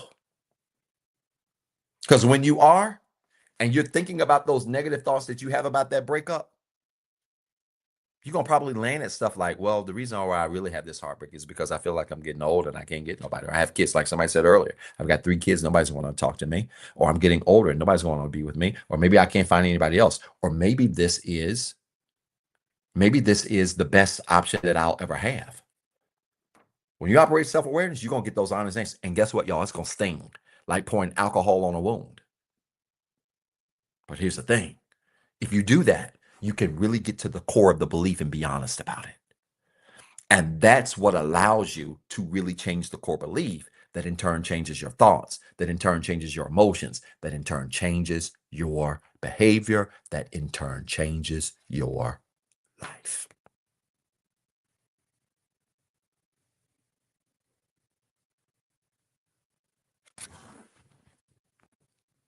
Really good question. I like that question, and I want to deal with that question because a lot of people don't agree with me on this. Good question. So would you say that you are constantly on a healing journey? I think you are constantly doing work. I don't know if you're constantly on a healing journey. I think you're constantly doing work to maintain that healing. Let's look at it as working out, dieting, exercise. Let's say you've been dieting, exercising, working out, losing weight, and you hit your goal. Hitting your goal would be the equivalent to healing. Watch. But how you going to stay there? You got to do the work to what? Maintain it. You ain't always striving for your fitness goal. You hit your fitness goal and you have arrived. So when I tell people that there's such a thing as healing, but then people say, nope, healing ain't linear, I disagree. Healing can be a goal that you obtain, just like any other goal that you obtain. Where we should agree on, though, is that once you hit that goal, you got to do something to what? To maintain it. And that's where the work, I like that, Riri the genius. Fitting name. That's where the work then becomes 24/7, 365. Y'all, Doc doesn't journal as much every day as I used to, especially when I was first beginning my healing journey many years ago. Now I don't, and I teach this. In fact, I feel like this is as weird as this sounds. One of the reasons why I'm so passionate about doing this work is because I feel like when I teach this, I'm actually continuing to do the work for myself. Y'all seen how many times I've stopped and had revelations right mid? I just had this revelation right mid presentation. My clients will tell you, I'll be talking to them and give them analogies and be like, oh my God, what in the world did I just come up with? And my notebooks will blow your mind. My clients will tell you, I have aha moments all the time. And so for me, this is journaling. This is therapeutic, right? But the work has to be consistent. And when that work is consistent, you maintain what it is that you've accomplished. So, yes, I do believe healing is linear. I believe healing is a thing that you obtain, just like a goal that you obtain. However, if and but, while I think it is linear, I also believe that you got to do something to maintain that, right? So that once you reach that level, that goal, you then have to continue to do work to maintain the goal that you've reached. Does that make sense, y'all? Is that fair? That was a really good question, Kenyon. Good. Very good. Constant maintenance. Absolutely. Very good question there. All right. Listen, y'all, a number of things real quick. Keep your fingers crossed. This is what I think I have coming down the board. The ways to support the show are on the screen. I want to mention this to you before you log off so you can say you didn't miss it. My goal, hopefully, is to release New York City and Chicago for sale this weekend. New York is going to be in June. Chicago is in July. Possibly Charlotte. I have to talk to the Charlotte team to make sure that's okay with them. And possibly Charlotte. So tickets will possibly be on sale for the tour for those three cities this weekend. So stay tuned. If it does release, it will likely release sometime Saturday on my social media. The ways to get your tickets and grab those will be there. Group work for kids, if not released this weekend, may be released as late as Monday. I will be doing a group work for kids where I'm going to be debunking some of this trauma stuff because I want to teach kids ages 8. I think it's 8 or is it 7? I have to go back and look at my list. I honestly don't remember, y'all. It's too much going on. I think it's 8. I think it's 8 to 17. I want to teach kids. I really want to debunk this idea of trauma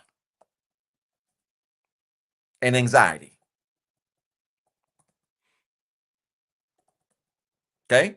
And so I'm hoping to have that release. If you've got children between the age of 8 and 17, they will be broken in groups. I think I do 8 to 12 in one session, and then I do 13 to 17 in a session, just because those kids are older, and try to keep them, make it age appropriate. But the content remains the same. My approach is very much the same. I might tweak some things here and there to make it relevant for the age group so that they understand it. But many of you have children, have asked, Doc, when are you going to do something else for the kids? That's my passion for the future. So I haven't forgotten that. And my goal is to maybe release that, if not this weekend, by Monday, and maybe have that session as quick as mid-May, early to mid-May. Okay. Yes. Now, I've been playing with the idea of doing this for young adults. Some of you have college-age children that are in that 18 to 25-ish range. I've been playing with the idea of doing that same group work for college-age children. And if you have kids that are college age and you think that's a good idea, drop something in the comments if you think that will work for them too. I just did a presentation yesterday at my alma mater, the North Carolina A&T State University. And it was an outstanding presentation. I think they really enjoyed it. But college kids need to understand this too, because this same disease is running rampant on college campuses. Everybody think they got anxiety. And a lot of the stuff that they call an anxiety is stuff external to them. Okay. So if you've got college kids and you think this might be a benefit, then let me know. And I'll consider a session, make that 3 sessions. So I'll do a group work for kids and maybe a group work for college teens or whatever, or college kids, college adults, young adults. Okay. And do that for 18 to 25. Okay. That makes sense? Good. Some of y'all are saying yes, they do. All right. All right. So I'll do that. One in high school, one in college. All right. I can do that. I've been putting that off. Somebody actually in one of the group works last year, I think, mentioned that as an idea. And it honestly, if I'm being honest, I put it off, but it kind of slipped my mind too. So I'll add it to the list. All right, y'all. I've been talking a lot. It's 11:26. So look out this weekend. Houston. I'll be there. I'll be there in less than 18 hours. I can't wait. Can't wait to meet you Saturday. If you have not grabbed tickets for Houston and you're in the Houston area, you might better get it because Houston is almost at capacity. And I can't believe it. Y'all really showed out. I want to shout out um, my new friend from Houston that did the video that just I mean he categorized me to the T. Dangerfield Media categorized me to the T. I want to shout him out. He held that microphone and said I look like a black dude that looked like I'm a member of the Taliban. That's gonna read you for filth, and he killed it. And so kudos to Dangerfield Media for doing what he did for me. It really means a lot to me promoting the event. All right, y'all have a tremendous weekend. Get to Houston if you're there this weekend. Be on the lookout for my social media this weekend. I'm hoping to release those cities on Saturday. And let's go ahead and start working on those cities. DMV, I need you. Where you at? Let's jump on. If you have not grabbed your tickets for Mother's Day weekend in DMV, I'm going to be at the DMV at the Gaylord. And yes, Dallas is also on the list. Dallas, LA, New Orleans, somewhere in Florida, either Miami or Orlando. And I feel like I'm missing one. I said it earlier, Detroit. So looking at those and seeing how we can add those as well. All right. Appreciate y'all. LA, of course, as well. And yeah, man, I got lamb chops coming. Oh my God. Super Chef is making me some lamb chops and I can't wait. Oh my God. I can't wait. So I got a 2 a day in the morning. I'll be up at 4. I got the Peloton and weights. This will be workout number Monday, Tuesday, Wednesday, Thursday, Friday. It'll be workout number 5 and 6 for me. So I'll be well prepared to eat. All right. I appreciate y'all. Have a good night. Peace and blessings. Thank you for your support. Support the show if you haven't already. We'll check it out in about 30 minutes or so and we'll leave it up accordingly. Have a good night. Peace and blessings. Take care.